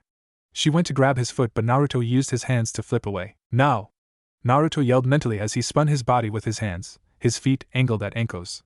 This made the interrogation specialist step back in surprise. Naruto kept that pace and after the third, changed his position and kicked up. This nailed Anko in the chest, knocking the wind out of her, which caused her to stagger back. Not losing momentum, Naruto swung the back of his hand at Anko's face but was struck in the stomach by Anko's fist. This made him gag as he stepped back in pain. This lapse in attention due to pain meant that Naruto was unprepared for the next 5 consecutive strikes to his shoulders, gut, and ribs. This caused a cry of pain, but he was able to stay on his feet. Naruto rushed at his opponent, his entire demeanor changing as his body moved closer to the floor. His hands now only half clenched, having a more clawed positioning. The chakra in his legs moved more freely, allowing Naruto to move quicker and more fluid. Naruto kicked at Anko's leg, much faster than a moment ago. Anko was still able to keep track of his movements, despite her initial surprise at his change, pretty easily. She kicked the strike away, but Naruto spun and landed on her outstretched leg. He went for a kick that Anko instantly went to block, but was surprised by a double palm strike to her chest. Naruto had bent his body in an impossible angle, almost making a C shape. Then with a split air spin, Anko had to duck to avoid being kicked in the head. She then showed her own flexibility by kicking straight up, but Naruto leaned back, narrowly avoiding getting kicked on the chin. He did not expect for Anko to hit him in the head with her elbow, making Naruto roll on the ground and recover back to his feet. Focusing chakra to his arms, Naruto rushed forward as Anko got ready to counter-strike. The moment Naruto was close to striking distance, he twisted his feet that caused him to vanish from her sight. "What?" Anko cried out in shock as her opponent vanished. Going on pure instinct, Anko was able to dodge Naruto's punch from behind before she kicked back and kicked Naruto. Oh, so she had thought. Naruto kicked off the ground and dodged Anko's strike just on time. He used another spin kick that caused Anko to raise her arms to block in time. But the added chakra to the kick gave it enough force to actually make her waver.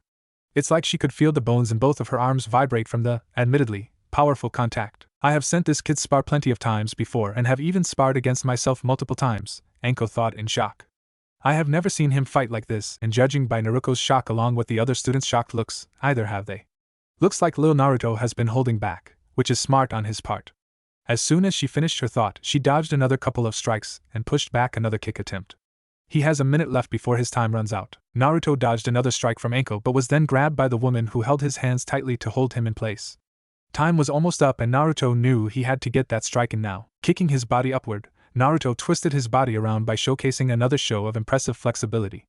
Anko had to let go so she could avoid a kick from him, which made her happy she did, as she could tell it would have hurt simply from the force left behind. Using the snake mistress shoulder, Naruto was able to get around Anko and avoid an elbow aimed for his chest. Now behind the purple-haired woman, Naruto kicked her in the middle of the back and made her tumble forward in pain. This officially gave Naruto his third and final strike, which meant he had an automatic pass on his taijutsu test. He got it just in time too, as Naruto saw that he only had 10 seconds left. Naruto stood up, feeling the bruises that Anko left from each strike slowly healing. He noticed that he doesn't keep his wounds for very long, as he had a powerful healing factor. He had pretty thick skin, so he doesn't bruise too easily, which showed how strong Anko was, even when holding back most of her strength. "Good job out there, Naruto," Anko praised with hands on her hip. She didn't even look affected by her spar with Naruto, despite how hard his strikes were. "You have passed your taijutsu exam portion. Now get going for your genjutsu exam. Good luck, Runt, not that you will need it for that." She was right, as genjutsu had been absolutely useless against him. If he didn't break the illusion, then he had Shinju or Jubie that could break it for him.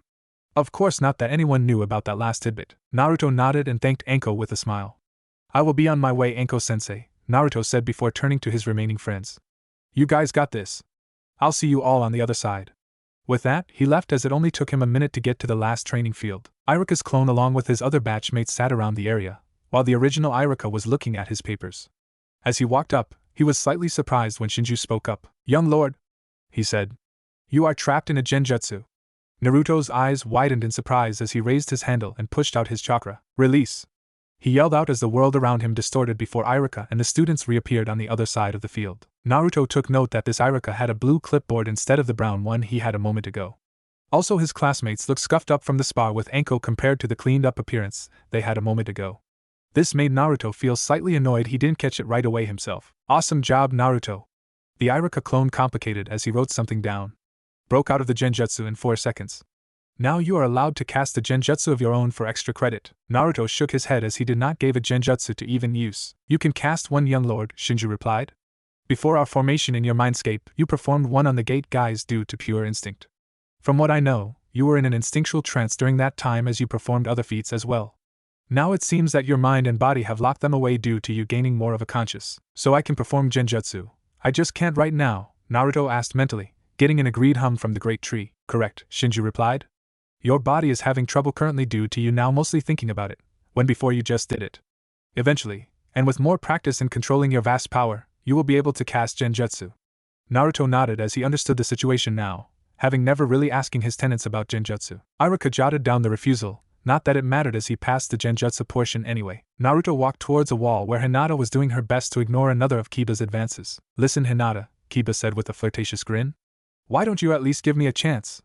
We used to be pretty good friends until that white-haired bastard got in the way. Hinata actually got annoyed at the Inuzuka heir's constant insults towards Naruto. She glared at Kiba with her Byakugan active, a slight amount of Ki unconsciously leaking from her rage. This made Kiba sweat and take a step back as he did not expect that from her. From Naruto, most definitely. But kind, sweet Hinata. Never. I am going to say this only once, Kiba. Hinata spat at the boy, surprising Naruto at both her vicious tone and the fact she didn't stutter. You will back off and stop bad-mouthing Naruto. He is strong, kind, caring, and so much more. We were once friends, yes, but you became an arrogant man ever since you learned that you were not top dog, despite still being behind Sasuke. Naruto has beaten you each of your spars and you can't accept that loss. Understand these words, Kiba. I will not go out with you. I like someone else already and that person is not you. Now leave me alone before you get your chakra points closed off. Seeing that Hinata was not bluffing as the veins around her activated Byakugan tightened and her chakra leaked out lightly, Kiba backed away as Akamaru whimpered. While Kiba was scared by the angered Hinata, his instincts found her incredibly hot as well. The backbone being very desirable and a mate of the Inuzuka members. He swore he would win not only her heart but Naruko's and Satsuki's. He just had to show them that he was true blue alpha and worthy of their affection. But first I need to take down Naruto and Sasuke, he thought as he sat under a tree with his arms crossed. Growls escaping his lips as Naruto walked up to a now blushing Hinata. That should be me, making her blush like that, not him. In about another hour, the rest of the students walked over, some limping and in pain from the spar with Enko, who walked over happily. Iruka's clone handed the clipboard to the original before vanishing in a puff of smoke. Most of the students passed the genjutsu portion with only Yakumo and 4 others showing a genjutsu for extra credit.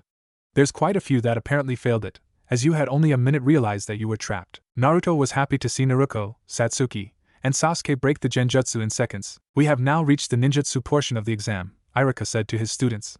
While we are here, we will utilize the extra credit part of the test. Each of you will be given the chance for more extra credit on this portion by showing a personal jutsu that you have learned on your own.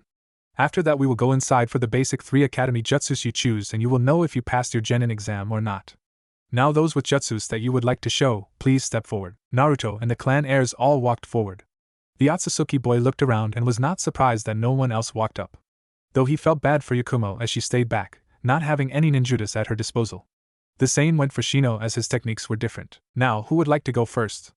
Iruka asked, started the final portion of the genin exam, graduation and annihilation. After hearing their teacher ask who wanted to go first, Kiba decided to take this opportunity to impress everyone as he walked forward. Get ready to be amazed, the dog boy cockily said, mostly saying this to the girls in the crowd. Iruka nodded to Enko who did a very quick set of hand signs before slamming her hand onto the ground. Style, mud wall she said as a medium-sized wall of rock rose from the ground. Alright Kibbles, Kiba growled at the nickname use your jutsu on this wall. Kiba got on all fours as he channeled his chakra before rushing forward. He jumped forward with such a high velocity, he created a vortex of wind and chakra. Tunneling Fong over Fong, Kiba rammed into the wall of earth, causing it to dent and crack but it was still strong enough to stay together. Kiba cancelled the jutsu and jumped back. The Inuzuka heir was annoyed that the wall wasn't destroyed by his technique, but was still satisfied he was able to do so much damage to a defense generated by a jonin. Enko cancelled the jutsu and allowed it to crumble away before she recreated a new wall while Iruka wrote down Kiba's score. The next person to go up was Shikamaru, who simply just wanted it to be done and over with. With a very precise hand sign, he whispered shadow possession jutsu. His shadow stretched out and attached to Enko's own shadow, keeping her in place. Shadow possession is a success. Enko stood there with a grin, not at all bothered by the jutsu essentially paralyzing her.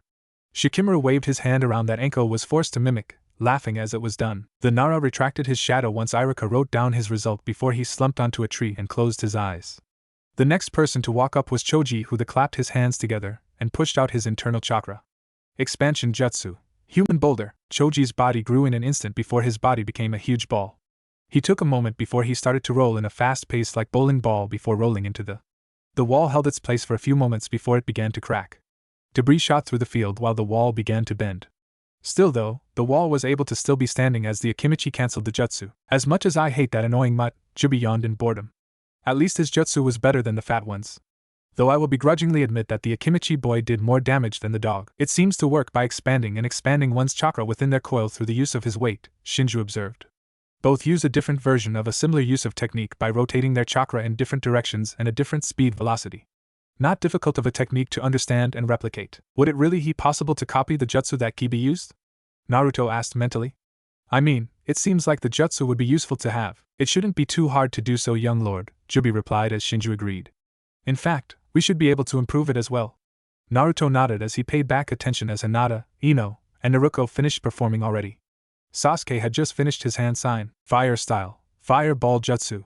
A ball of intense fire which was twice his size rushed out from his lips and vaporized the wall of rock that was raised by Anko. The impressive performance, after finally getting the fangirls for the boy to calm down, was followed by Satsuki using the fire style, Phoenix Flower Jutsu that pulverized the raised again wall. Finally, it was his turn as he walked up slowly as he was unsure what jutsu he should do.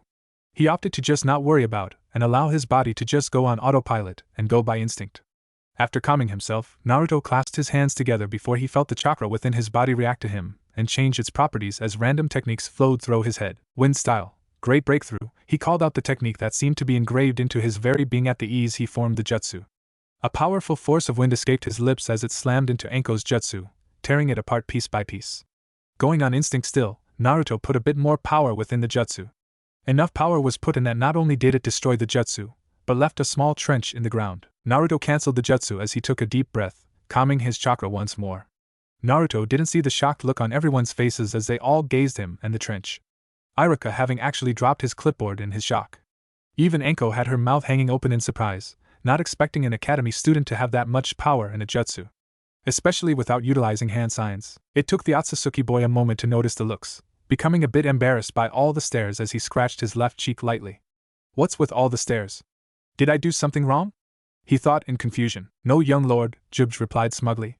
You just put these foolish kids in their place. You outdid all the damage their jutsus could do, with the only two being anywhere near your power being the Uchiha twins and Naruko. And the fact that you showed nowhere near your full power only made this all the sweeter. I'm going to have to agree with the Jubie on this one, Shinju replied. There was not a single person that outshined that jutsu. Though I would prefer knowing how we have that you two in our arsenal in the first place. Still don't think it really matters where the technique are coming from, Jubie replied with annoyance. We have it now and we will only get more as time goes on. Just accept the continued addition to our growing strength. Shinju was about to reply but was interrupted by the excited squeal from a blushing Naruko who hugged him tightly. That was so amazing, Naruto! She yelled happily. That jutsu was so powerful! I didn't expect you to know a super powerful jutsu like that. When did you learn how to use a jutsu as powerful as that? Satsuki asked curiously as she walked up to them. You didn't even use any hand signs to form your jutsu in the slightest. That shows you have a high level of mastery over your jutsu, and it's made more impressive due to it being an elemental one. The female Uchiha brat has a major point, Anko thought as she watched Naruto closely. A jutsu of that kind of level is usually a jonin level skill set. Hell, even most jonin need hand signs for their jutsus, even if they are able to cut down the hand signs to 1 or 2 signs. Iruka could not gather his thoughts as easily as Anko did after seeing Naruto's impressive display. He looked at the damage the wind just caused, trying to piece together how an academy student knew such a powerful jutsu, and could launch it to such a degree. Honestly, I just learned of the technique in the library and had someone ninja of the village show me the hand signs. Took some convincing though since they saw me as a waste of time due to the level of the jutsu. After that, I just practiced it along with a couple other jutsus I found. Iruka and Anko snapped out of their thoughts as they told everyone to head inside the academy building for the final part of the genin exam. This will be a test of their ability to perform the 3 academy basic jutsu, clone jutsu, substitution, and transformation. Throughout this part of the exam, Naruto ignored it as it was such a simple test to him. Granted, Naruto couldn't do the normal clone jutsu due to his high amount of chakra. But during one of his training sessions, he learned or remembered in this case, how to perform wind clones and lightning clones along with the shadow clone jutsu. Soon he was called up next to the other room to perform. He made his way over, but was stopped by Naruko. Good luck, Naruto, she smiled with a blush. She pulled the boy in and gave him a quick peck on the cheek. This not only shocked everyone at how bold she was being, but jealous glares from the girls while most of the boys gave Naruto their own jealous glares. I know that you will pass, but just a little something for luck. Naruko paid no mind to the looks the two of them were getting as she made her way to her seat, grinning at the fact that she got a small blush out of crush. Damn you, Naruko, Satsuki glowered as she glared at her friend. I won't allow you to get so far ahead of me. But before she could act, Naruto had already made his way to the test room for his exam. Naruto entered the room with the grace that he has been known for and got ready to begin his test. First they had him use the substitution that he used to trade place with a nearby chair to avoid a blunt kunai thrown by Anko. It was then followed up by the transformation jutsu where he transformed into Anko, matching her features perfectly. The Tokubetsu Jonin followed this up by walking around the transformed Naruto as she inspected the transformation. Yeah, this is definitely awesome, she grinned as crossed her arms. Man, I am hot. I mean, just look at that giant rack along with my nice tight ass. No wonder perverts can't look away from me. She chuckled as she had not a hint of shame in how she spoke about her appearance. Naruto transformed back to normal in embarrassment, his face a deep red as he had no clue how to handle Anko. Even after they met, her blunt and shameless words always seemed to embarrass him. And last but not least was the clone jutsu portion of the test where Naruto explained that he couldn't do the normal clone jutsu due to his immense amount of chakra. But he did have an alternative clone technique that he could use if that was allowed. Iruka and Anko both nodded, having been told that this may be the case with people like Naruko and Naruto. If they could not do the clone jutsu, then any other clone was allowed as long as they can perform it well. Once Naruto got the okay, he raised his hand for a single hand sign. Shadow clone jutsu. In a puff of smoke, the number of Narutos in the room increased from 1 to 6. Each clone was a perfectly identical copy of the original and had their arms crossed over their chests. He was thankful that Naruko practiced this jutsu around him a lot, so he was able to replicate it pretty easily enough. Like before, Anko and Iruka were speechless at the level of mastery over a highly advanced jutsu like that was stunning. To only have to use a single hand sign to create a shadow clone of all things was insane. Something is up with this kid, Anko thought as Iruka gifted Naruto his Konoha headband. The skills he has portrayed so far are pretty advanced for his age group. None of them are genin level techniques or skill sets. They are essentially the level of high Chunin to maybe Jonin level. I'll have to report this to Lord Fourth and Lord Orochimaru. While close with the family, Minato and the legendary Sannin are at the least wary of Naruto. They like Naruto well enough and have accepted him as one of their own. Especially Kushina, who adores the boy and likes to play matchmaker between him and Naruko. But Minato had been amazed at Naruto's fast development since he joined the village. He got chakra control exercises done within the same hour of being shown them. He quickly learned to be able to channel his chakra to different weapons or even different parts of his body parts like it was second nature to him. Now showing that he knows highly advanced jutsu and able to perform them with such minimal effort was unnerving, despite having skilled shinobis in the village performing such feats at a young age before. Due to all this and him being not from the village originally has had the family and family friends watching him closely. After the last few genin hopefuls finished their test, Iruka walked into the classroom with Anko. This got everyone's attention, all of them wearing their official headbands as those who failed and did not receive one had already left the classroom. I want to say I am proud of every single one of you, Iruka congratulated his students. All of you have worked hard to get where you are now and have earned your spot to graduate. Your growing strength is truly showing today and I was happy to be here to witness it myself. Not like they made it difficult for us in the first place, Jubie drawled in boredom. To be fair, we could be just too powerful for these fools to begin with. Oh wait, we are. The multi-tailed wolf grinned, proud of how far ahead in power they obviously were when compared to the other students, and even some grown shinobi. Naruto and Shinju chose to ignore their allies' prideful boasting, as they were honestly used to it by now. Naruto zoned back into Iruka's words as he said that they were all to meet back up at the academy tomorrow morning for their team assignments. As of now, we will announce the top students of the genders along with the top 3 students overall. The students all got excited, except for a select few, wanting to see who was the best of the class. For the males, the number 1 student goes to Sasuke Uchiha. This got a round of applause from the students, while his fangirls squealed at their crush's accomplishment, who was smirking at his success. Satsuki congratulated her twin with a one-armed hug, proud of him. While the students were happy, Jubie raged in his Naruto's head, not understanding how such an inferior creature to their power was able to outdo them. They were not stronger than they were. He raged on. For the girls, this was actually a very close one, Anko spoke up. In the end though, the top female spot goes to Naruko Uzumaki. Congrats little sis. The class cheered for the Uzumaki heir, happy for her. Said girl was in shock as she didn't expect to take the top spot since Satsuki was usually slightly better than her on most occasions. She was instantly knocked from her shock when Hinata hugged her, congratulating her best friend. Both girls were subsequently hugged by Naruto, who was happy for her. This sent both of them into a blushing and stuttering frenzy, getting a good-natured laugh from the class. Except for Kiba, of course, who growled in anger and kept his mouth shut. The Inuzuka boy was furious that Sasuke was the one who took the top spot for the guys and not him, but he could at least be glad that Naruto didn't take the spot either. Plus it helps that there is still a chance for him to get the Rookie of the Year spot as that's tallied differently. And now it's time for the spot of the top student, Iruka continued.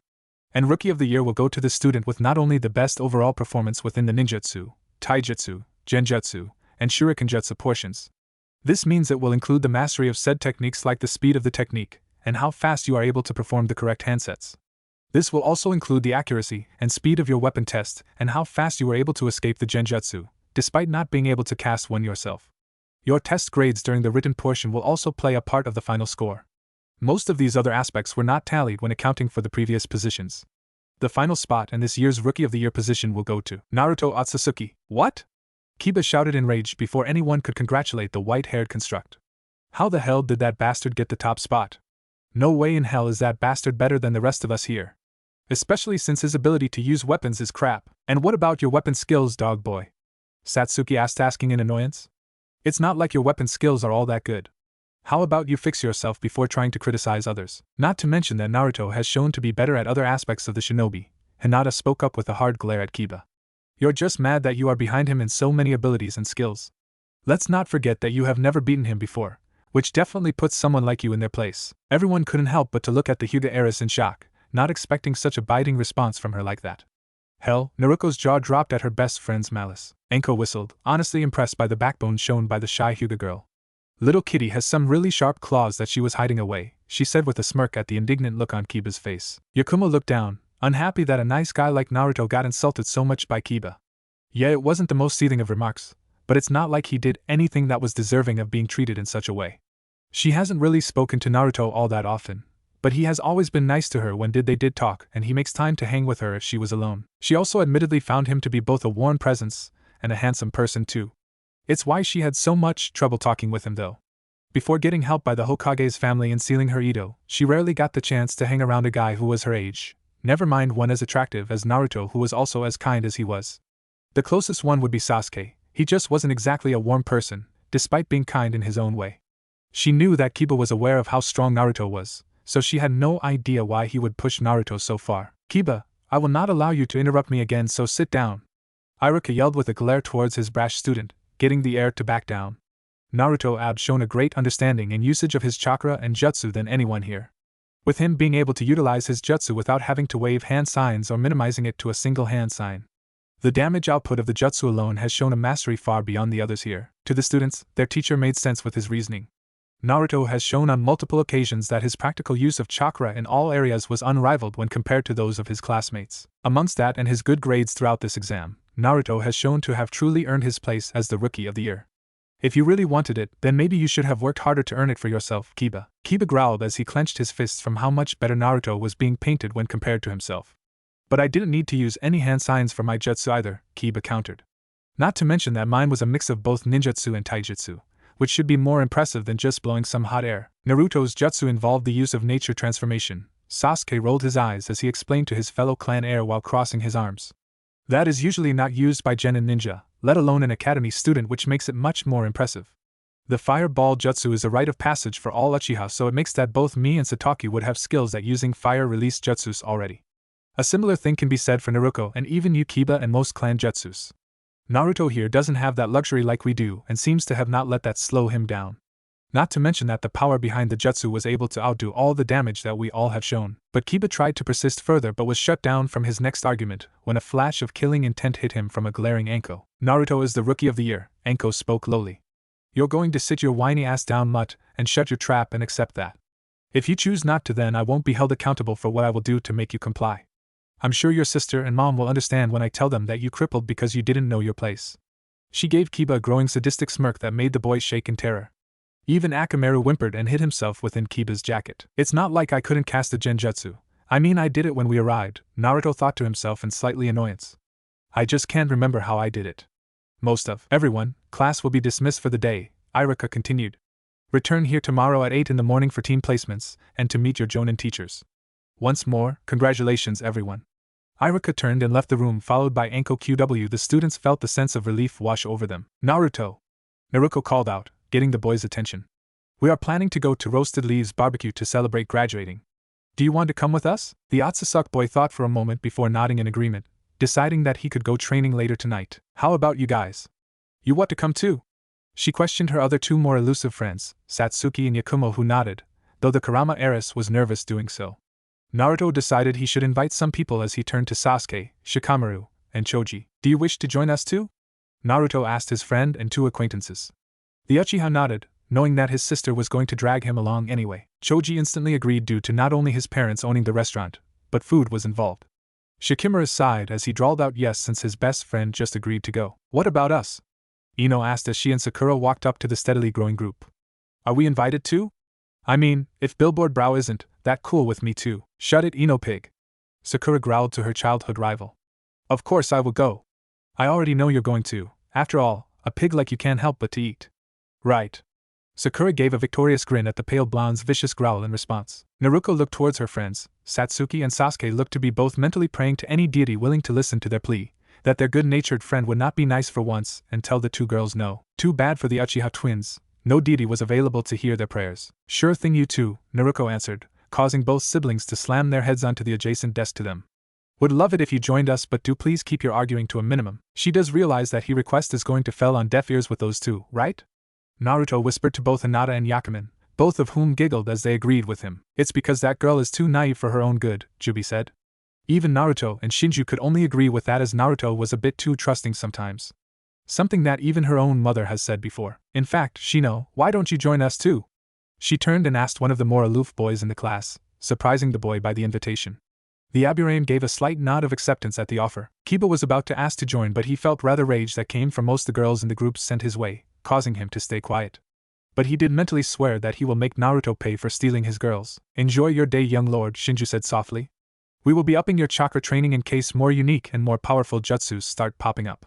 Plus, I think it would be best if can find a way to counter those chakra chains used by Kushina and possibly Naruko. But for now, you have earned a day with your friends. Even Jubie agreed with his counterpart, though he wouldn't exactly call the humans friends. Naruto nodded at the two constructs. Naruto was knocked from his thoughts as his hands were grabbed by a grinning Naruko who began to pull him out the classroom. Soon I'll be leaving the village on missions, he thought to himself. I may be able to finally get the answers of who or what I am.